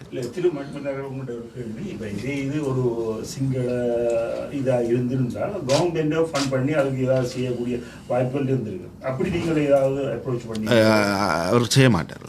இல்லை நாங்கள் அவர்கள் செய்வார்கள் என்று பார்த்து கொண்டு இருக்கிறதையும் இல்லாமல் செய்வதை விட அவர்கள் தருவார்கள் என்றால் நாங்கள் நீங்கள் இங்கே வந்திருக்க மாட்டீங்க. நிர்மாண பணி தொடர்பாக நீங்கள் ஏதாவது ஒரு பொதுக்குழு ஒன்று அமைச்சு அது கூட மாநகர சபை இல்லை அதான் மாநகர சபைக்கும் இதுக்கும் சம்பந்தம் கிடையாது. யாழ்ப்பாண மரபுரிமை இயக்கம் என்கின்ற ஒரு அமைப்பை உருவாக்கி இருக்கின்றோம். அந்த மரபுரிமை அமைப்பு தான் இதை செய்கின்றது. யாழ் மாநகர சபை அதிபர் மணிவண்ணன் அவர்களும் முதலில் நன்றி. நீங்கள் குறிப்பிட்ட அதே முத்திரைச்சந்தி பகுதியைச் சேர்ந்தவன். பள்ளிக்கூட மாணவனாக நீங்கள் சொன்ன அத்தனை நினைவு சின்னங்களையும் கலந்து சென்றிருக்கிறேன். பல தலைவர்கள் நாங்களே எண்ணிக்கிறபடியே அநியாயமாக போது யாரும் பார்க்க மாட்டாண்டு இவ்வளோ ஆண்டுகளுக்கு பின்பு நீங்கள் எடுத்துக்கிற முயற்சிக்கு முதல்ல என்னுடைய மனமார்ந்த வாழ்த்துக்களும் பாராட்டுகளும். இந்த முயற்சிக்கு நான் யுவம் வானொலி யுவம் தொலைக்காட்சி இந்த 2 ஊடகங்கள் வைத்திருக்கிறேன். அவற்றின் ஊடாக எங்களால் செய்யக்கூடிய அனுசரணை நிச்சயமாக வழங்குவேன் என்று இந்த இடத்துல உறுதிபட சொல்லுவேன். நன்றி. யாழ் மாநகர மேயர் என்ற ரீதியில் நான் உங்களுக்கு கேள்வி ஒன்று கேட்க போகிறேன். கடந்த வாரம் நீங்கள் இங்கே தமிழ் ஃபெஸ்ட் விழாவில் நின்ற பொழுது உங்களுடைய பெயர் ஒரு செய்தியில் பலமாக அடிபட்டு பெரும் பிரச்சனைகளாக இருந்தால் அது சம்பந்தமாக தான் கேட்க போகிறோம். ஜப்பானிலிருந்து 3 குப்பை அகற்றும் வாகனங்கள் யாழ் மாநகர சபைக்கு கிடைக்க இருந்ததாகவும் அது உங்களுடைய இயலாத்தன்மையினால் கை நழுவி போய்விட்டதாக போவதாக இல்லை போய்விட்டதாக பலமான குற்றச்சாட்டு ஒன்று சுமத்தப்பட்டு அதிலே அங்கிருந்து வந்தது. அது பற்றி உங்களுடைய கருத்தை? அது என்னுடைய இயலாத்தன்மையாகவும் இருக்கலாம். நான் அதை சொல்லவில்லை என்னுடைய இயலாத்தன்மை இல்லை என்று. அது என்னுடைய கட்டித்தனம் என்று அதை எடுக்காதது என்னுடைய கட்டித்தனம் அல்ல. அதில் நடந்த விடயங்களை நான் சொல்ல வேண்டி இருக்கிறது. நீங்கள் கேட்டதனாலே 2019 என்று நினைக்கிறேன். 2019ஆம் ஆண்டு கால பகுதியிலே யாழ்ப்பாண மாநகர சபைக்கு 4 வாகனங்களை குப்பை அகற்றுகின்ற 4 வாகனங்களை ஜப்பான் அரசாங்கம் வழங்குவதற்கு முன் வந்து அந்த வாகனங்கள் ஜப்பானிலே இருக்கின்றன. அவற்றினுடைய போக்குவரத்து என்று நான் சொல்வது கப்பல் மூலம் இலங்கைக்கு கொண்டு வருவதற்கான செலவு ஆக 14 மில்லியன் ரூபாய் வரும் என கணிப்பிடப்பட்டு அந்த நேரம் அது யாழ்ப்பாண மாநகர சபைக்கு வழங்கப்பட்டிருக்கிறது. அது ஏன் அந்த நேரம் யாழ்ப்பாண மாநகர சபைக்கு வழங்கப்பட்டது, நேரடியாக கப்பல் கம்பெனிக்கு வழங்கப்படாமல் போனது என்ற விடயங்கள் தொடர்பாக எனக்கு எதுவுமே தெரியாது. ஆனால் யாழ்ப்பாண மாநகர சபைக்கு அதை வழங்கியிருக்கிறார்கள். ஏன் அவ்வாறு செய்தார்கள், ஏன் அந்த பற்றி சிந்திக்கவில்லை அந்த நேரம் இருந்தவர்கள் என்பது எனக்கு தெரியவில்லை. ஆனால் அந்த கணக்கு வங்கி கணக்குக்கு வந்தவுடன் இலங்கை அரசாங்கம் சொல்லிவிட்டது, அந்த கணக்கை நீங்கள் பாவிக்க முடியாது, இது தங்களுடைய அனுமதி பெறப்பட்டு கொண்டு வரப்பட்ட பணம் அல்ல, நேரடியாக வெளிநாடு ஒன்று மாநகர சபைக்கு காசு அனுப்ப முடியாது என்று சொல்லி அதை பிளாக் பண்ணிவிட்டார்கள், தடுத்து விட்டார்கள். அந்த பணம் வைப்பிடப்பட்டதுக்கு பிறகு நான் பொறுப்பேற்றது 2021 21 ஜனவரியில். 2020 டிசம்பர் 30 தான் நான் பொறுப்படுத்தேன். அவை 2 வருடம் எனக்கு முதல் 2 வருடத்துக்கு முதல் இந்த விடயம் நடந்தது. அந்த பணம் வந்து இறக்குமதி வரியை செலுத்துவதாகத்தான் நேரடியாக நகரசபைக்கு வழங்கப்பட்ட கூறப்படுதே செய்தி. அதான் நான் சொன்னேன், கப்பல் போக்குவரத்து எல்லாம் எல்லாம் எல்லாம் வரி என்று தான் அது அறிவிக்கப்பட்டிருக்கு. அதனுடைய கப்பல் செலவல்ல, இலங்கைக்கு கொண்டு வர சரி ஏதோ உண்டு கப்பல் செலவோ வரியோ என்னவோ. ஆனால் இதுவரை கப்பல் செலவு இல்லை என்றால் ஏன் அது இலங்கை காபருக்கு வரவில்லை என்ற கேள்வியும் இருக்குது. அதுக்கான செலவு இலங்கை அரசாங்கம் ஜப்பான் அரசாங்கம் கொடுத்திருந்தால் ஜப்பான்லேருந்து வலிக்கிட்டு இலங்கை காபருக்கு வந்திருக்கும். காபர்லான்னு இப்போ அதை நீக்கணும். ஆனால் அது இப்போ இருக்கிறது ஜப்பானில். ஆகவே ஏதோ ஒன்று நீங்கள் சொன்னது மாதிரி ஏதோ ஒன்றுக்காக வழங்கப்பட்டிருக்கிறது. அதையே நேரடியாக அந்த நிறுவனங்கள் சம்பந்தப்பட்ட ஆக்களிடம் வழங்கப்படவில்லை என்பதெல்லாம் எனக்கு தெரியாது. ஏன்னா நான் வருவதற்கு 2 வருடங்களுக்கு முன் நடந்த விடயம்.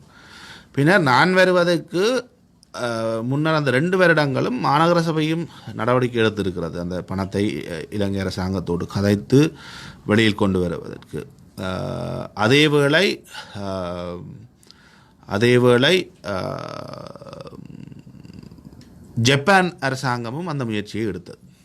இலங்கை அரசாங்கத்தோடு பல்வேறுபட்ட விதத்திலே தொடர்புகளை பேணியது. ஆனால் அது சரிவரவில்லை. பின்னர் நான் வந்த பிறகும் என்னை சந்திக்கின்ற அல்லது நான் யாரோடெல்லாம் பேச முடியுமோ அத்தனை பேரோடும் பேசினேன்.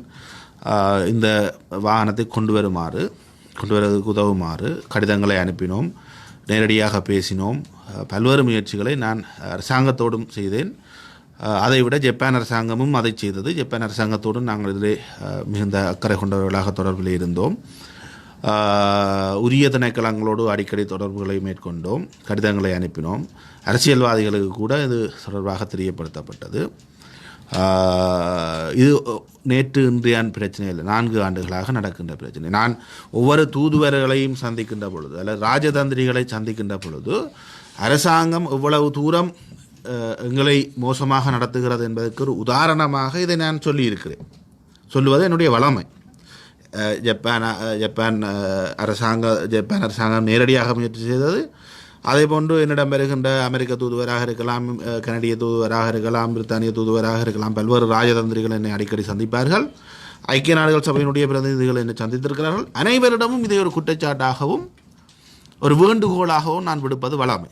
இதை நான் கட்டாயமாக சொல்லுவது உண்டு. ஏனென்றால் ஒன்றில் அவர்கள் ராஜதந்திர அழுத்தங்களை கொடுக்க வேண்டும். 2வது, இலங்கை அரசாங்கத்தினுடைய போக்கு தன்னிடம் காசு இல்லாவிட்டாலும் பரவாயில்லை, வெளியார் ஒருவர் யாழ்ப்பாணத்துக்கு நிதியை கொடுப்பதை தான் விடமாட்டேன் என்று சொல்கின்ற அந்த மனோநிலையை அவர்களுக்கு விளங்கப்படுத்துவதற்காக இலங்கை அரசாங்கம் உரிமையை மட்டும் தர தயாரில்லை, எங்களுக்கான பொருளாதார அபிவிருத்தியை கூட வழங்க தயாரில்லை, அவ்வளவு தூரம் எங்களை மோசமாக இந்த இலங்கை அரசாங்கம் நடத்துகிறது என்பதை சொல்லுவதற்காக நான் சொல்லுவதுண்டு. இது எல்லா அரசியல்வாதிகளுக்கும் தெரிந்த விடயம். 4 ஆண்டுகளாக நடப்பது மூடி மறைக்கப்பட்ட விடயம் அல்ல. எனக்கு முன்னால் இருந்தது தமிழ் தேசிய கூட்டமைப்பினுடைய ஆட்சி. ஆகவே அவர்களுக்கு தெரியாது என்று சொல்வதெல்லாம் புதினமான ஒரு விடயம். ஆகவே எல்லாருக்கும் தெரிந்த ஒரு விடயம். நாங்கள் பகிரங்கமாகவும் பல இடங்களிலே நான் கதைத்திருக்கிறேன், பகிரங்கமாகவும் சொல்லியிருக்கிறேன். இப்பொழுது 4 ஆண்டு முயற்சிக்கு பிறகு ஜப்பான் எம்பசி கலத்து போய் அந்த நிதியை திரும்பி தாருங்கள், இது சரி வராது என்ற முடிவிலே கேட்டிருக்கிறார்கள், அந்த நிதியை தர சொல்லி. ஆகவே நாங்கள் ஒரு அரசாங்கம் நிதியை தருமாறு கேட்ட பொழுது நான் தரமாட்டேன் என்று சொல்ல முடியாத கட்டத்திலே மாநகர சபை இருக்கிறது. ஆனால் இன்னும் அந்த நிதி மீள கையளிக்கப்படவில்லை, இன்னும் மாநகர சபையில் இருக்கிறது. ஆனால் அவர்கள் அதுக்கான கோரிக்கையை முன்வைத்திருக்கிறார்கள். உடனடியாக தங்களிடம் அதை தருமாறு, இந்த திட்டத்தை தாங்கள் இனிமேல் நடைமுறைப்படுத்த முடியாது என்று ஜப்பான் கேட்டிருக்கிறது. அவ்வளோதான் நடந்திருக்கிறது. அவை இது தொடர்பாக இதே சும்மா என்னுடைய பலவீனமாக காண்பிப்பது என்பது வெறுமனே ஒரு அரசியல் நோக்கம் கொண்டது. இது என்னை இதில் நான் சரியாக செய்யவில்லை அல்லது நான் இதில் அக்கறைப்படவில்லை, கைவிட்டு விட்டேன் என்று சொல்பவர்கள் மறைமுகமாக இலங்கை அரசாங்கத்தை பாதுகாக்கிறார்கள். இலங்கை அரசாங்கம் ஏதோ எல்லாம் ரெடியாக இருக்கிறது, மணிவண்ணன் தான் பிள்ளை விட்டு விட்டார் என்று சொல்வதன் ஊடாக இலங்கை அரசாங்கத்தை பாதுகாக்க சிலர் முற்படலாம். ஆனால் நான் இதை ஒரு அரசியல் நகர்வாக செய்து வருகிறேன். இலங்கை அரசாங்கம் ஒரு 4 டிராக்டரை கூட எங்களுக்கு தர தயாரில்லை. ஒரு வெளிநாடு தருகின்ற பொழுது அதை எங்களுக்கு அனுமதிக்க தயாரில்லை என்கின்ற அளவிலே தமிழ் மக்களுடைய கோரிக்கைகள் தொடர்பான நியாயப்பாடுகளை சொல்வதற்கான ஒரு மிகச்சிறந்த உதாரணமாக நான் சொல்வதுண்டு. இங்கேயும் நான் பல்வேறு ராஜதந்திரிகளை சந்தித்து கொண்டிருக்கின்றேன். அவர்களிடம் தெரிவிக்கின்ற விடயங்களிலும் இது பிரதானமான ஒரு விடயம். இது மிகச்சிறந்த உதாரணமாக நான் சொல்வதுண்டு. ஆகவே என்னை பலவீனமானவன் அல்லது உதவாதவன் என்று சொல்வதால் ஒரு அரசியல் காழ்ப்புணர்ச்சியில் அரசியல் லாபம் தேடலாமே தவிர இதனூடாக உண்மையை நாங்கள் மூடி மறைக்கிறோம், இலங்கை அரசாங்கத்தை பாதுகாக்கின்றோம். தற்போது ஆட்சி மாற்ற சிச்சுவேஷனில் இந்த நிலைமையில் இப்போ புலம்பெயர் மக்கள்கிட்ட புலம்பெயர் மக்கள்கிட்ட இலங்கை அரசாங்கம் இருக்கிற ஒரு சூழல் இருக்குதுன்னு சொன்னால் இந்த பொருளாதார வீழ்ச்சியிலிருந்து மீள்றது. இந்த சந்தர்ப்பத்தை நீங்கள் பயன்படுத்தி ஜப்பானிலிருந்து இறக்குமதி செய்வதாக கூறப்பட்ட அந்த இயந்திரங்களை அல்லது அந்த பண உதவியை நீங்கள் திரும்ப பாவிக்கிறதுக்கு ஏற்ற மாதிரி உங்களை பெற்றுக்கொள்ள இல்லை, நடவடிக்கை எடுக்கலாம், அதில் பிரச்சனை இல்லை. ஆனால் ஜப்பான் அரசாங்கம் நான் நினைக்கிறேன் அவர்கள் கோரிக்கையை விட்டிருக்கிறார்கள் காசு தர சொல்லி. இந்த அரசாங்கத்தோடையும் கதைத்திருக்கிறார்கள், சரி வரவில்லை. இந்த ரணில் விக்ரமசிங்க பிரதமராக இருந்த பொழுதுதான் இந்த பணம் வைப்பிலிடப்பட்டது. அவருடைய ஆட்சி காலத்தில் தான் இது தடுத்து நிறுத்தப்பட்டது. எல்லாரும் சேர்ந்து நான் என்னாலே அழுத்தம் கொடுக்க முடியாது. நான் அந்த அரசாங்கத்திட்ட கேட்க முடியாது, கோரிக்கை வைக்க முடியாதா? இந்த அவையே பே பண்ணி இல்லை, அது அவர்கள் எடுத்த தீர்மானம், அந்த காலத்தில் ஜப்பான் அரசாங்கம் எடுத்த தீர்மானம், அந்த நேரம் அது. இப்போ நான் அண்மையிலே ஜப்பான் தூதுவர் என்னை சந்தித்திருந்தார். நான் நினைக்கிறேன் 1 மாதம் அல்லது அதுக்கு முன்னர் ஜப்பான் தூதுவர் என்னை சந்தித்திருந்தார். அவருடனும் நான் நேரடியாக இதை பற்றி பேசினேன். அவரும் சலிப்படைந்தவராக இந்த விடயத்திலே இருக்கிறார். தாங்கள் கலைத்து விட்டோம் அரசாங்கத்தோடு அவர்கள் சொல்லுகின்ற பதில் சலிப்படைய வைக்கிறது. நாங்கள் போய் அணுகுகின்ற பொழுது அவருடைய பதில் நம்மை சலிப்படைய வைக்கிறது. தமிழர் தாய பகுதிக்கான உதவி என்றவனால இந்த பணம் நிதி முடக்கம் செய்யப்பட்டிருக்குது. இது ஒரு காரணங்களை சொல்லி அப்படித்தான் என்றுதான் நான் சொல்லுகிறேன். நிதியைத்தான் முடக்கினால் அப்ப திருப்பி பெண் அரசாங்கத்திட்ட கொடுத்துட்டு அவையிட்டையும் ஒரு கோரிக்கை வைக்கலாம் தானே? நீங்களே பே பண்ணி நீங்களே அனுப்பி விடுங்க. அந்த கோரிக்கையை நாங்கள் வைக்க முடியும். ஆனால் அதை முடிவெடுக்க வேண்டியது ஜப்பான் அரசாங்கம். ஆமாம், அக்கௌண்ட்டில் இருக்கு. நாங்கள் இதுவரையும் அந்த பணத்தை எவ்வாறாக இருந்தாலும் நாங்கள் பயன்படுத்தி கொள்ள வேண்டும் என்பது தான் எங்களுடைய நிலைப்பாடாக இருந்தது. சில வேளைகளில் அவர்கள் அந்த நேரம் அக்கௌண்ட்டுக்கு போடுகின்ற பொழுது இதுதான் நடைமுறை என்ற ரீதியில் போட்டிருக்கலாம். ஜப்பான் நேரடியாக அதுக்கு செலவு செய்ய முடியாது என்கின்ற ஒரு நிலைமையில் தான் ஜப்பான் அதை வழங்கியிருக்கும் என்று நான் நினைக்கின்றேன். தாங்கள் நேரடியாக அந்த பணத்தை வழங்க முடியாத கட்டத்தில் தான் செய்திருப்பார்கள் என்று நான் நினைக்கின்றேன். நான் அதை எல்லா கோரிக்கைகளையும் நாங்கள் வைப்போம். சந்திக்கிறார்கள்ட்ட நாங்கள் வைக்காத கோரிக்கைகள் இல்லை. நான் என்னென்ன தேவை யாழ்ப்பாண மாநகர சபை கொண்டு ஒரு பெரிய பட்டியலை வச்சு எல்லா தூதரகங்களுக்கும் கொடுக்குறது என்னுடைய வளமை. வேறு ஏதாவது தனிப்பட்ட கேட்கலாம் நினைக்கிறேன். நீங்கள் ஆரம்பத்தில் ஒரு தேசிய அரசியல் செயற்பாடு இருந்தீர்கள். இப்போ பிரமாணத்தில் உங்களுடைய அரசியல் நகர்வு இருக்கிறது. எதிர்வரும் காலங்களில் தமிழர் தேசிய நிலம் கருதி இந்த கட்சிகள் செயற்பாட்டை எப்படி நகர்த்தலாம் அல்லது அதற்கான முன்னேற்பாடுகள் உங்களுக்கு இருக்கின்றதா? நாங்கள் அல்ல தொடர்ந்து இப்படியே புரிந்து இந்த அரசியல் நகர்வு செய்து கொண்டிருக்க போகிற கேள்வி புலம்பெயர் சமூக மத்தியில் இருக்குது.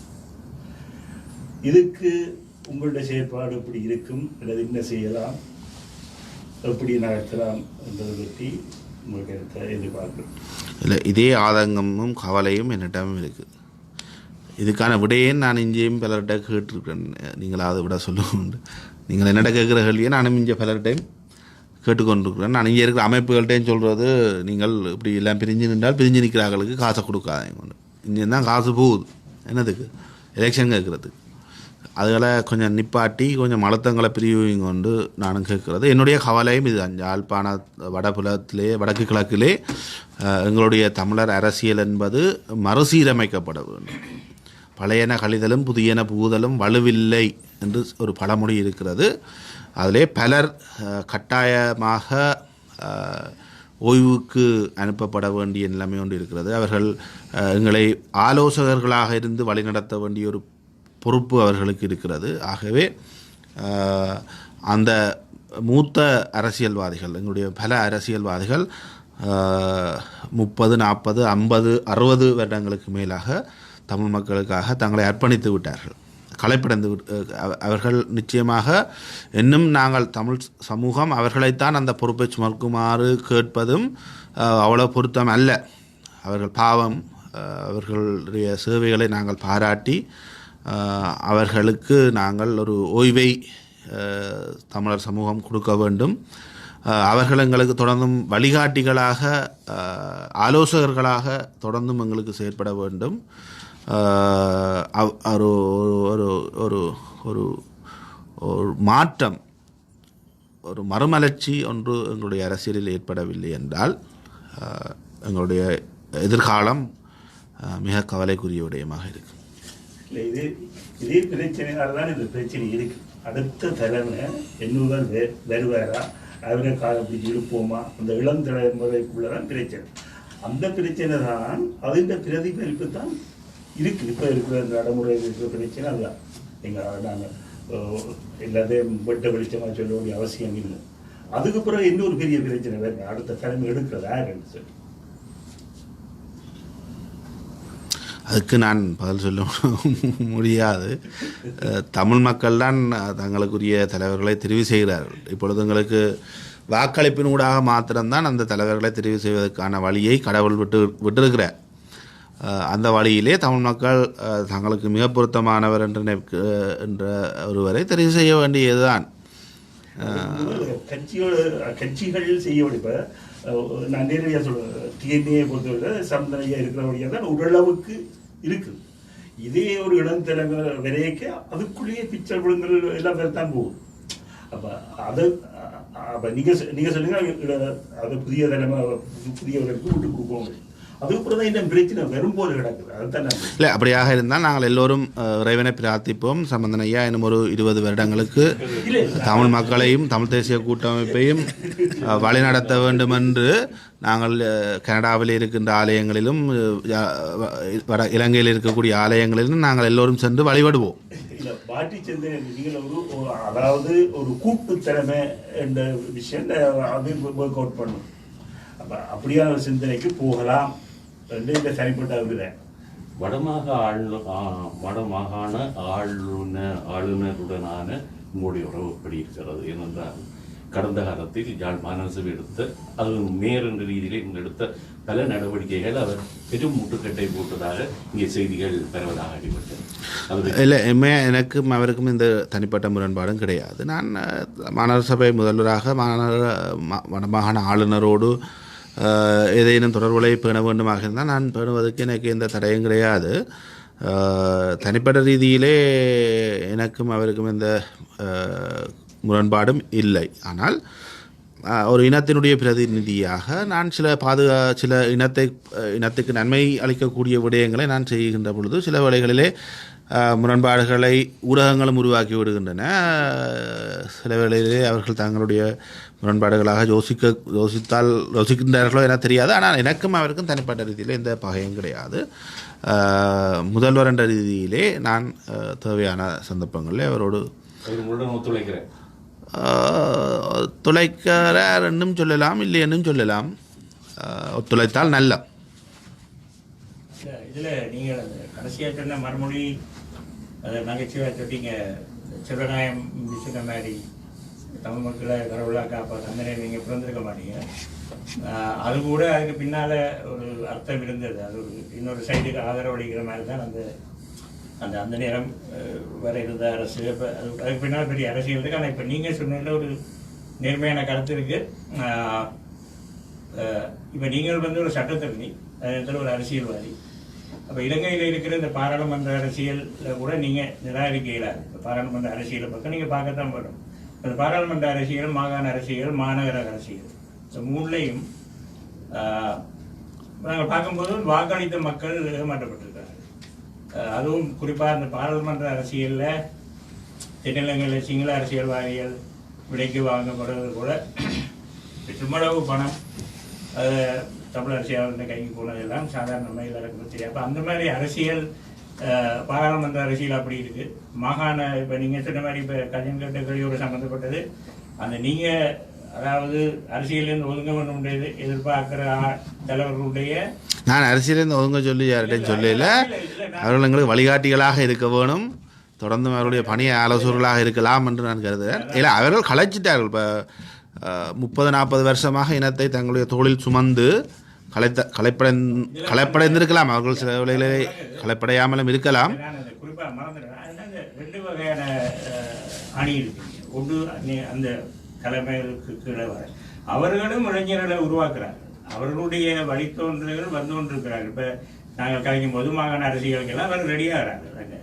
அது மாதிரி இப்போ உங்களுக்கு இப்போ நாங்கள் அங்கே அவதானிச்சாரில் வந்து பார்த்ததில்ல உங்களுக்கும் ஒரு இளைஞர்களுடைய ஆதரவு இருக்குல்லடா நீங்கள் இதுக்கு இயலாது. அப்போ நீங்கள் உங்களுடைய அணியை உருவாக்குறதால அந்த மற்ற சக்திகளை ஒதுக்கக்கூடிய அதாவது அவர்களை பின்தள்ளக்கூடிய ஒரு வேலை செய்யலாம். அதுக்கு தீவிரமாக செயற்படுகிற எண்ணம் உங்கள்கிட்ட இருக்கா? என்னன்னா இவ்வளவு காலமும் வாக்களித்த மக்கள் 3 மட்டங்களையும் வாக்களித்த மக்கள் மாற்றப்பட்டிருக்கிறார்கள், விரக்தி அடைந்திருக்கிறார்கள். அந்த விரக்தியினுடைய வெளிப்பாடு தான் இப்போ நீங்கள் சொன்னீங்களே இன்னும் 20 வருஷத்துக்கு அவரை இருக்கணும்னு சொன்னது. அது ஒரு நகைச்சுவையாக இருந்தாலும் அது ஒரு இருக்கோ வேணும் இல்லை, அது பேர் தலைமை தாங்க வேணும். மற்றது நீங்கள் சொன்னதை இங்கிருந்து நிதி போனதில் தமிழ் தேசிய கூட்டமைப்புகளை தான் அதிக தொகையை அங்கே அவைக்கு அனுப்புறது. மற்றது இப்போ சிடிசி வெளியில் தெரியாமல் உதவிகள் செய்திருக்கலாம், அவை வெளிப்படையாக செய்யறே இல்லை. ஆனால் இங்கேருந்து பெருமளவு நிதி போயிருக்க இங்கேயும் நிதி அனுப்புறதுலையும் பிரிஞ்சு நிற்கிறோம்னா நாங்கள் இங்கே கனடாவில் நிதி அனுப்புறதுலையும் பிரிஞ்சு இருந்துதான் ஒவ்வொரு குழுக்களுக்கு அனுப்பப்படுது. அப்போ அந்த மாதிரி விஷயங்களை எப்படி அதை ஃபிக்ஸ் பண்ணலாம், அதை எப்படி அதை சரி பண்ணலாம்? அதான் அது ஒரு மிகப்பெரிய பிரச்சனையாகத்தான் இருக்குது. நான் நினைக்கின்றேன் தற்பொழுது தமிழ் தேசியம் பேசுகின்ற தலைமைகள் சிதைந்து போய் இருக்கின்றன, பல கூறுகளாக இருக்கின்றன. அவர்கள் நான் நினைக்கவில்லை வெகு விரைவிலே ஒற்றுமைப்படுவார்கள் என்று நான் நினைக்கவில்லை. நீங்கள் யாழ்ப்பாணத்திலே இருக்கக்கூடிய தேர்தல் ஆசனங்களை ஒரு 30 உயர்த்தினால் சில வழிகளிலே அவர்கள் ஒற்றுமைப்படுவதற்கான வாய்ப்பு இருக்கிறது. நீங்கள் 30 உயர்த்தாத வரை அவர்களிடம் நீங்கள் ஒற்றுமையை நீங்கள் எதிர்பார்க்க முடியாது. ஆனால் அவர்கள் உங்களுக்கு சொல்லுவார்கள் கொள்கை இல்லை மற்ற தரப்புக்கு என்று சொல்லிக்கொண்டு இருப்பார்கள். ஆனால் நீங்கள் கிட்டத்தட்ட ஒரு 30 ஆசனங்களை யாழ்ப்பாணத்துக்கு நீங்கள் வழங்கினால் நாங்கள் எல்லோரும் ஒற்றுமை அடையக்கூடிய வாய்ப்புகள் ஏற்படலாம். ஆனால் மிக வேதனையோடு நானும் பகிர்கிற ஒரு விஷயம், தமிழ் தேசியம் அழிவை நோக்கி போய்கொண்டிருக்கு. நாங்கள் எல்லாரும் பிரிஞ்சு இந்திய அமைப்புகள் பிரிஞ்சு இருக்குது, தாயகத்திலேயும் தமிழ் தேசிய தரப்புகள் பிரிஞ்சு இருக்குது. இது ஒரு ஆரோக்கியமான விடயம் அல்ல என்பதை மட்டும் நான் திருப்பி உங்களுக்கு சொல்ல முடியும். இதை எங்களுடைய அரசியல் தலைவர்கள் உணர வேண்டும். அவர்கள் உணர தவறினால் நீங்கள் சொன்ன மாதிரி தந்தை சொன்ன மாதிரி தான் நானும் சொல்ல வேண்டியிருக்கும். சரிங்க, இந்த எல்லா அமைப்புகளும் சொன்னீங்க, அந்த அமைப்புகள் என்ன சொல்லுவேன், இந்த குறிஞ்சி இயந்திர அமைப்புகள் இஞ்சியா? அதுதான் நான் சொன்னேன். இங்கே இருக்கிற இந்தியா மட்டும் இல்லை, தாயகத்திலும் சரி.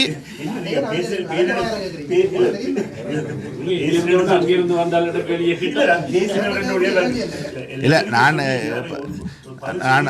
கனடா மட்டும் நான் சொல்லவில்லை, எல்லா புலம்பெயர்ந்த நாடுகள். நான் ஐரோப்பாவுக்கு அண்மையில் சுற்றுப்பயணம் செய்தேன். நான் வேதனையோடு சொன்ன ஒரு விடயம், தமிழ் மக்களுக்கு விடுதலை என்பது மிக விரைவிலே கிடைக்கப் போகிறது என்பதை நான் சொன்னேன்.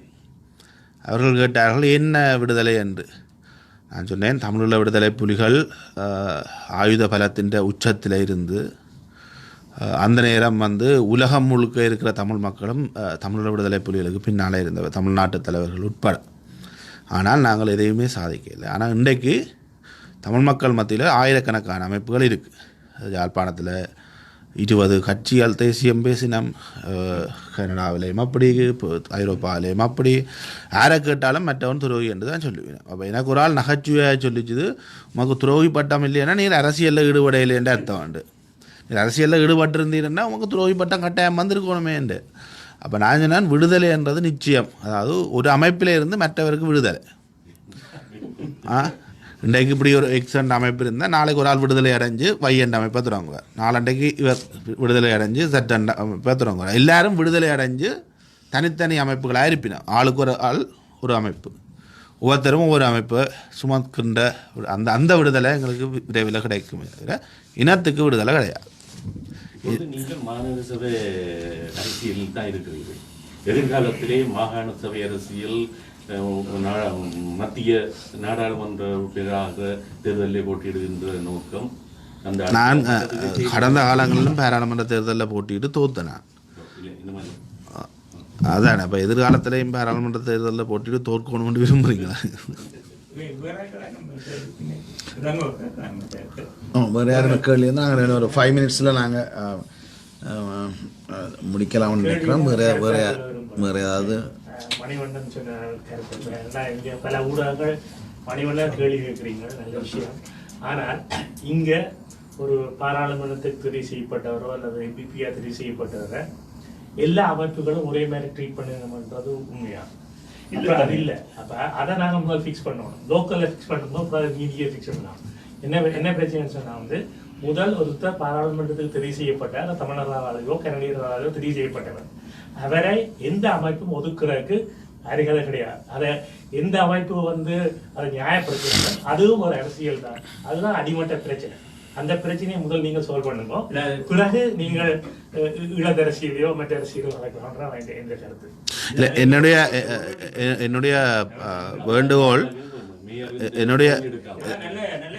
என்னுடைய வேண்டுகோள் புலம்பெயர்ந்த தமிழ் உறவுகளும் புலம்பெயர்ந்த தமிழ் அமைப்புகளும் தாயகத்தில் இருக்கக்கூடிய தமிழ் அமைப்புகள் எல்லாமே ஒன்றிணைய வேண்டும். ஒன்றிணையாவிட்டால் எங்களுக்கு நாங்கள் உரிமையையும் வெல்ல இயலாது, அபிவிருத்தியையும் செய்ய இயலாது என்பது தான் என்னுடைய கருத்து. ஆனால் எப்படி செய்கிறதுன்றது தான் எனக்கும் தெரியல, உங்களுக்கும் தெரியாமல் இருக்கும். ஆனால் இது கட்டாயம் செய்யப்பட வேணும். செய்யப்பட இல்லைன்னா அழிவு நிச்சயம்ன்றது மட்டும் உறுதியாக சொல்லலாம். கடைசி கேள்வி யாழ்ப்பாண கல்வி சமூகம் சார்ந்து நான் யாழ்ப்பாணத்தில் நிற்கும்போது ஒரு அந்த பெட்ரோல் தட்டுப்பாடு நேரத்தில் ஒரு தந்தை என்னோட கதைச்சியாக இருக்கும். நான் இந்த லைனில் 2 பெட்ரோல் அடிக்கிறது பிள்ளைய டியூஷனுக்கு கூட்டிகிட்டு போகிறதுக்காக மட்டும்தான். அவர் சொன்னார் அது ஒரு உல்லாச பயணத்துக்கு இல்லை, பிள்ளைய. அப்போ யாழ்ப்பாண இதில் ஒரு பொதுவாகவே யாழ்ப்பாண தந்தைகள் பெற்றோர் இப்படித்தான் எண்ணங்கள் இருந்தாலும் இது ஒரு பெரிய ஒரு கவிதையை போல ஒரு பதிந்த விஷயமா இருந்தபடியாக தான் கேட்குறேன். யாழ்ப்பாணம் இப்போ நாங்கள் இவ்வளோ நேரம் யாழ்ப்பாண கல்வி சமூகத்தை பற்றி நாங்கள் ஒன்றும் பேசலை. யாழ்ப்பாண கல்வி சமூகத்தை என்ன நீங்கள் ஒரு கல்வியாளர் தான், நீங்கள் கஷ்டப்பட்டு படித்து வந்திருக்கிறீங்க, நிறைய கல்வியாளர்களோடு தொடர்பாக இருக்கிறீங்க. யாழ்ப்பாணத்துடைய கல்வி நிலை எப்படி இருக்கிறேன்னு சொல்லுங்கள். யாழ்ப்பாணத்தின் கல்வித்தரம் உண்மையிலே அவ்வளோ ஆரோக்கியமான நிலைமையிலே இல்லை. ஆனால் இந்த உயர்தர பரீட்சைகள் சற்று நல்ல பெறுபவர்களை தந்திருப்பதாகத்தான் சொல்லப்படுகிறது. ஆனால் நிச்சயமாக வடமாகாணத்தினுடைய ஒட்டுமொத்தமாக கல்வியிலே வடமாகாணம் பின்தங்கி இருக்கின்றது என்கின்ற எச்சரிக்கைகள் தொடர்ச்சியாக முன்வைக்கப்பட்டு வருகின்றன. அதிலே நிச்சயமான மாற்றங்களை கொண்டு வர வேண்டியது கட்டாயம் தான் சொல்ல முடியும்.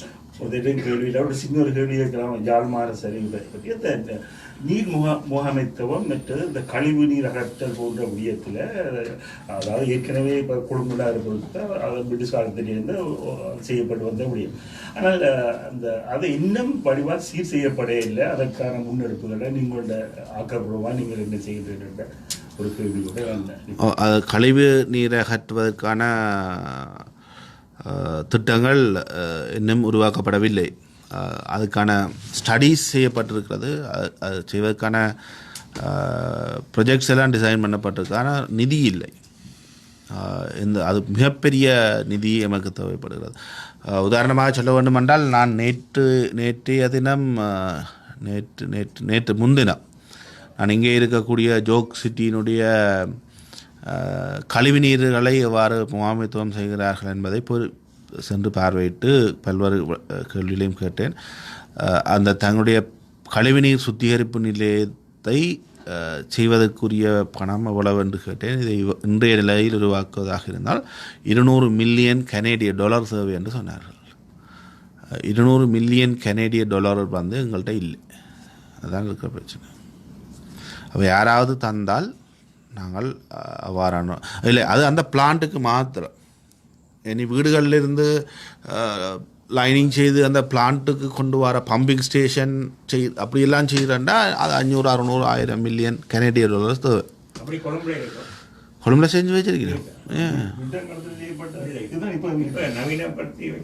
நவீனப்படுத்தி அப்கிரேட் பண்ணுறது பெரிய விஷயம் இல்லை தானே. ஆனால் அங்கே இருக்குது. இந்த காலத்தில் செய்தவே என்ன தெரியாது. கொழும்பில் இருக்குது, கொழும்பில் இருக்குது, கண்டியில் இருக்குது. குறைந்தபட்ச அளவில் நீங்கள் செய்யலாம். மினிமம் இல்லை, மினிமம் குறைந்த தொழில்நுட்பங்களை கொண்டு பெரிய இப்போ இங்கே இருக்கிற எல்லாம் சின்ன பெரிய லேட்டஸ்ட் இதாக இருக்கலாம்.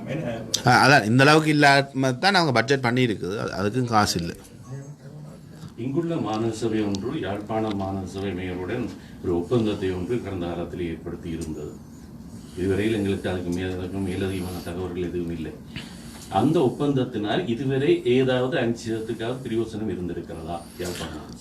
அது யாழ்ப்பாண மாநகர சபை இல்லாத காலப்பகுதி, தேர்வு செய்யப்பட்ட மாநகர சபை இல்லாத காலப்பகுதியிலே வடமாகாண சபை முதலமைச்சர் தலைமையிலான அணியினரால் மேற்கொள்ளப்பட்டிருக்கிறது. அதில் சில பல குறைபாடுகளை நான் அவதானித்திருக்கிறேன். இருந்தபோதிலும் அது அந்த அந்த ஒப்பந்தத்தின் ஊடாக எந்த ஒரு நன்மையையும் யாழ்ப்பாண மாநகர சபை இதுவரை அனுபவிக்கவில்லை. நாங்கள் அது தொடர்பாகவும் டொரண்டோ மாநகர முதல்வரோடு பேசுவதற்கு இருக்கணும். வருகின்ற திங்கட்கிழமை அவருடன் கலந்துரையாடல் ஏற்பாடு செய்யப்பட்டிருக்கிறது. அதிலே எதிர்காலத்தில் எவ்வாறு அதை செய்ய வேண்டும் என்பது தொடர்பாக நாங்கள் பேசுவோம். ஆனால் இங்கே இருக்கக்கூடிய அமைப்புகள் இல்லை, மேயர் இல்லை, மேயர் வைக்கல. அதில் இங்கே அவர் தான் இங்கே இருக்கிறார். அதற்கான முயற்சிகள் எடுக்கப்பட்டு வருகிறது. அதற்கான அதில் சில மாற்றங்கள் இருந்தது. அதுக்கான முயற்சிகள் எடுக்கப்பட்டு வருகிறது. அவை அதை செய்ய வேண்டும். சிடிசி போன்ற அமைப்புகள்லாம் அதை முன்னின்று நாங்கள் போன அப்புறம் இங்கே அனுப்பி செய்ய வேண்டியது. அதை நாங்கள் தொடர்ந்து அவைக்கு பேசிக்கொண்டு வரோம். டொரண்டோ மாநகர முதல்வரோடையும் மற்ற அலுவலகத்தோடையும் அதற்கான முயற்சிகள் எடுக்கப்பட்டு வருகிறது. இப்போ அரசு எழுப்பி அந்த பணம் வந்து நீங்கள் பாவிக்கிறதுக்கு மத்திய இலங்கை அரசாங்கமாக அனுமதிக்கல. அப்போ இங்கேருந்து டொரண்டோ மாநகர இல்லை, அதுதான் அது இந்த பாடத்தை அனுபவமாக வைத்துக்கொண்டு எவ்வாறு அதை நாங்கள் பெற்றுக்கொள்வது என்பது தொடர்பில் நாங்கள் எதிர்காலத்திலே தீர்மானிக்க வேண்டும். நான் ஐரோப்பிய விஜயத்தின் போது பல்வேறு 20க்கும் மேற்பட்ட மாநகரங்களுக்கு விஜயம் செய்து அவருடன் கோரிக்கை முன்வைத்த பொழுது அவர்கள் வழங்குவதற்கு இணங்கியிருக்கிறார்கள். அதை நேரடியாக எங்களுடைய வங்கி கணக்குக்கு அனுப்ப முடியாது. அவர்களும் காசாக தரப்போவதில்லை. எதையுமே அவர்களுடைய பயன்படுத்தப்பட்ட அல்லது பயன்படுத்தக்கூடிய உபகரணங்களை தான் அவர்கள் நமக்கு தருவார். அதிலே நாங்கள் பயன்படுத்தக்கூடிய உபகரணங்களை தெரிவு செய்து அதை இங்கே இருக்கக்கூடிய அமைப்புகள் அதை பொருட்படுத்தி அங்கு வேறு ஒரு அமைப்புக்கு வழங்கி அந்த அமைப்பின் ஊடாக மாநகர சபைக்கு அதை நன்கொடையாக பெற்றுக்கொள்வது ஊடாக இந்த சட்ட சிக்கல்களுக்குள் நாங்கள் அகப்படாமல் நகர்வுகளை செய்ய முடியும். அது காசை அனுப்புறது ஒரு விடயம். மற்றது இங்கே இருந்து இந்த துறையில் ஒரு எக்ஸ்பர்ட்டான ஒரு ஆள் அங்கே போய் நின்று இவைகளுக்கு அங்கே ஆலோசனை வழங்கி அதை மேற்பார்வை செய்கிற மாதிரியும் அப்படியான விடயங்களும் செய்யலாம். அதற்கான பேச்சுவார்த்தைகள் நடக்கின்றது. நாங்களும் தொடர்ந்து முயற்சி எடுத்துக்கொண்டு வரோம். மாநகர சபை நிதி செயல் விஷயங்கள் அங்கே செய்யலாம். ஃபண்ட்ரைசிங் செய்யலாதா? நாங்கள் ஒரு நன்கொடையை காசாக பெற முடியாது. வேறு யாருமே எங்களுடைய கணக்குக்கு தர முடியாது. மாநகர சபை என்பது வடகிழக்கு மாநகர சபை மட்டும்தானா? இலங்கையில் எல்லா மாநகர சபையும் மாநகர சபை கட்டளை சட்டத்தின்படி அப்படித்தான். மத்திய அரசு எல்லா இடம் அது இல்லை, செய்ய முடியாது. அரசாங்கம் மட்டும்தான் தரலாங்க. வேறு யாராவது சொல்லுங்க. கனடாவிலிருந்து உபகரணங்கள் உங்களுக்கு அனுப்பி இம்போர்ட் பண்ணிடலாம். உங்களுக்கு அரசாங்கத்தின் மூலமாக அதை கிளியர் பண்ணி எடுக்கிறதுக்காக வாய்ப்புகள் இருக்குது. இல்லை, நீங்கள் இங்கே இருந்து உங்களோட சகோதரங்களுக்கு நீங்கள் உறவுகளுக்கு சாமான் அனுப்புகிற நீங்கள் தானே சாமான்கள் அனுப்புகிற மாதிரி தான் அனுப்பணும். பார்சல் அனுப்பணும். இது பர்சனலுக்காகவோ தான் இது அனுப்புவோம். உபகரணம் பர்சனலுக்காக அனுப்பிடலாம். இல்லை, அதுக்கான உபாயங்களை கண்டுபிடிச்சி தான் அனுப்புவோம். ஸ்ரீலங்காவின் சட்டத்திட்டத்தின்படி commercial shipment and personal cargo. Personal cargo only அனுப்பலாம் உறுப்பு சாப்பிட சாமான் மட்டும்தான். பட் உபகரணத்தை எடுத்துக்கிறேன்னு சொன்னால் அப்படி நீங்கள் எந்த வழியில் அதை கிளியர் பண்ணி எடுக்கிறதுக்காக உங்களுக்கு அரசாங்கத்தோட ஏதாவது தொடர்பு பண்ணி அதை கிளியர் பண்ணி எடுக்கிறதுக்கு வாய்ப்புகள் இருக்குல்ல? எனக்கு இப்படி அனுப்புகிறேன்னு நான் ஒரு நாள் சாமானிங்க அந்த அனுப்பல. நீங்கள் வாகனங்கள் என்று வாகனங்களை வெளியில் தர போகிறதில்ல. இங்கேருந்து வாகனங்கள் தந்தால் அங்கே நாங்கள் பயன்படுத்த முடியாது. வாகனம் இல்லை, வாகனத்தை நான் சொல்கிறேன் நீங்கள் கழிவு நீர்களை சுத்தப்படுத்துறதுக்கு அப்படியான உபகரணங்கள் இயந்திரங்கள் அந்த இயந்திரங்கள் வந்து உங்களுக்கு அப்படி பெரிய அளவிலான இயந்திரங்களை தரப்போகிறது இல்லை. நாங்கள் வேறான வேறு திட்டங்களை செய்யலாம் என்றால் அனுபவ பகிர்வு, அதாவது இங்கேருந்து எக்ஸ்பர்ட்ஸை கூட்டிக் கொண்டு வந்து யாழ்ப்பாணத்தில் எங்களுடைய மாநகர சபையினுடைய ஊழியர்களுக்கு எப்படி இந்த சிட்டிஸை ரன் பண்ணுறோம் என்ற ஒரு அனுபவ பகிர்வு அல்லது அவர்களுக்கு என்னென்னு சொல்கிற ஒரு பற்ற மாதிரி பயிற்சியில் வழங்குறதுக்கான ஒரு வேலையை நாங்கள் செய்யலாம். ரெண்டாவது இங்கே இருக்கக்கூடிய சில ஆக குறைஞ்ச சாமான்களை தான் அனுப்பலாம். வாகனங்களோ இயந்திரங்களோ தர போகிறதும் இல்லை, அனுப்ப போகிறதும் இல்லை. அந்த பெரிய பிரச்சனையெல்லாம் பெறாது எங்களுக்கு. வாகனம் அனுப்ப முடியாது.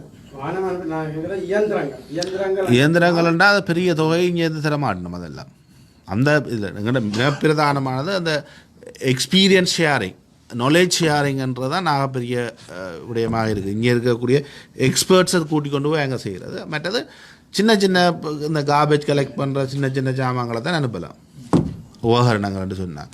பெரிய இயந்திரங்களை எல்லாம் இங்கேருந்து அனுப்ப முடியாது. அனுப்புவினமோ தெரியா அப்படின்னா நாங்கள் அரசாங்கத்தோட பேசத்தான் வேணும். அதைத்தான் நாங்கள் அனுப்பினா அரசாங்கம் மூலமாக உங்களுக்கு அதை கஸ்டம்ஸ் கிளியர் பண்ணி எடுக்கிறதுக்கு வாய்ப்புகள் இருக்குதா? அதை செய்து பார்த்தா தான் தெரியும். விளாங்க அது என்ன தெரியும். அப்படியான வசதி இருந்ததுன்னு சொன்னால் நாங்கள் அதுக்காக ஏற்பாடுகளை இங்கே இதுக்குள்ள ஆட்களோட சேர்ந்து கரைச்சி செய்யலாம், இங்கேருந்து அனுப்பலாம். அதுதான் நான் கேட்டேன். ஆனால் இப்போ அங்கே இருக்கிற கடைக்காரரெல்லாம் சாமான் இயந்திரங்கள் வாங்கியிருந்தாங்க. அதை எப்படி வாங்கினோம்? இப்போ நான் நினைக்கல ஃபாரின் கரன்சி இருந்தாச்சு. நாங்கள் இம்போர்ட் சொல்கிறோம் ஃபாரின் கரன்சி இல்லை. இங்கே அது நாங்கள் அங்கே இருந்து காசு அனுப்புறது தான் பிரச்சனை எங்களுக்கு. இங்கேருந்து நீங்கள் காசை பே பண்ணி அனுப்பிவிட்டால் வெறும் தானே சாமான். ஏன்னா அங்கே இருந்து டாலர்ஸை கொண்டு வரது டாலர் இல்லை, டியூட்டி கொடுப்போம். டியூட்டி பே பண்ணலாமா? அதுவும் டாலர்லாம் பே பண்ணணும்னு நினைக்கிறேன். சும்மா கதைக்காம என்னத்தை அனுப்ப போகிறோம்னு கதை இல்லை. அது என்னத்தை தர போகிறோம்னு நாங்கள் அவரோட காய்ச்சி போட்டு தான் சொல்லுவோம். எதை அனுப்ப போகிறோம், சரி ஓகே இதெல்லாம் திருமாடிங்கோ, இதுக்கு நாங்கள் முறையாக கழித்து அவர் அனுப்பி விடுவேன். ஓகே, நன்றி. இந்த குறுகிய கால அழைப்பில் வந்து இன்றைக்கு கலந்துரையாடினதுக்கு மிக்க நன்றி. பல விடயங்கள் பேசப்பட்டது. முக்கியமாக இந்த தமிழ் கனடிய நிதி சேர்நட அதுக்கான உங்களோட ஆதரவை வளமையை போல தந்துதவங்க. அதோட இந்த மந்திரி மனை அங்கே புனரமைக்கிறதுக்கான ஒரு தேவை இருக்கிறது. அதுக்கான நிதியை நாங்கள் திரட்டி அனுப்பணும். அதுக்கும் உங்களோட ஆதரவு செய்கிறதுக்கு உங்களோட ஆதரவையும் தருமாறு மிகவும் அன்புடன் கேட்டுக்கொண்டு இங்கே வந்து பல சந்திப்புகளை செய்திருக்கிறேன். எனக்கு ஒவ்வொரு நாளும் காலமையிலேருந்து இரவு வரையும் பல சந்திப்பு. இன்றைக்கி ஒரு பப்ளிக் மீட்டிங் வந்து தமிழிசை கலாமன்றத்தில் 5 மணிலேருந்து 7 மணி வரைக்கும். அதே உங்களோட ஊடகங்கள்லாம் இதெல்லாம் ஃபேஸ்புக் அதெல்லாம் போட்டிங்கன்னா எல்லோரும் வந்தாங்க கலந்து கொள்ளக்கூடிய இருக்கும் தமிழிசை கலாமன்றத்தில். இன்றைக்கு 5 மணிலேருந்து 7 மணி வரையும் தமிழிசை கலாமன்றத்தில் ஒரு பொது சந்திப்பு மாநகர மாநகர சமுதாயத்துக்கு இந்த சந்தர்ப்பத்தில் நன்றி.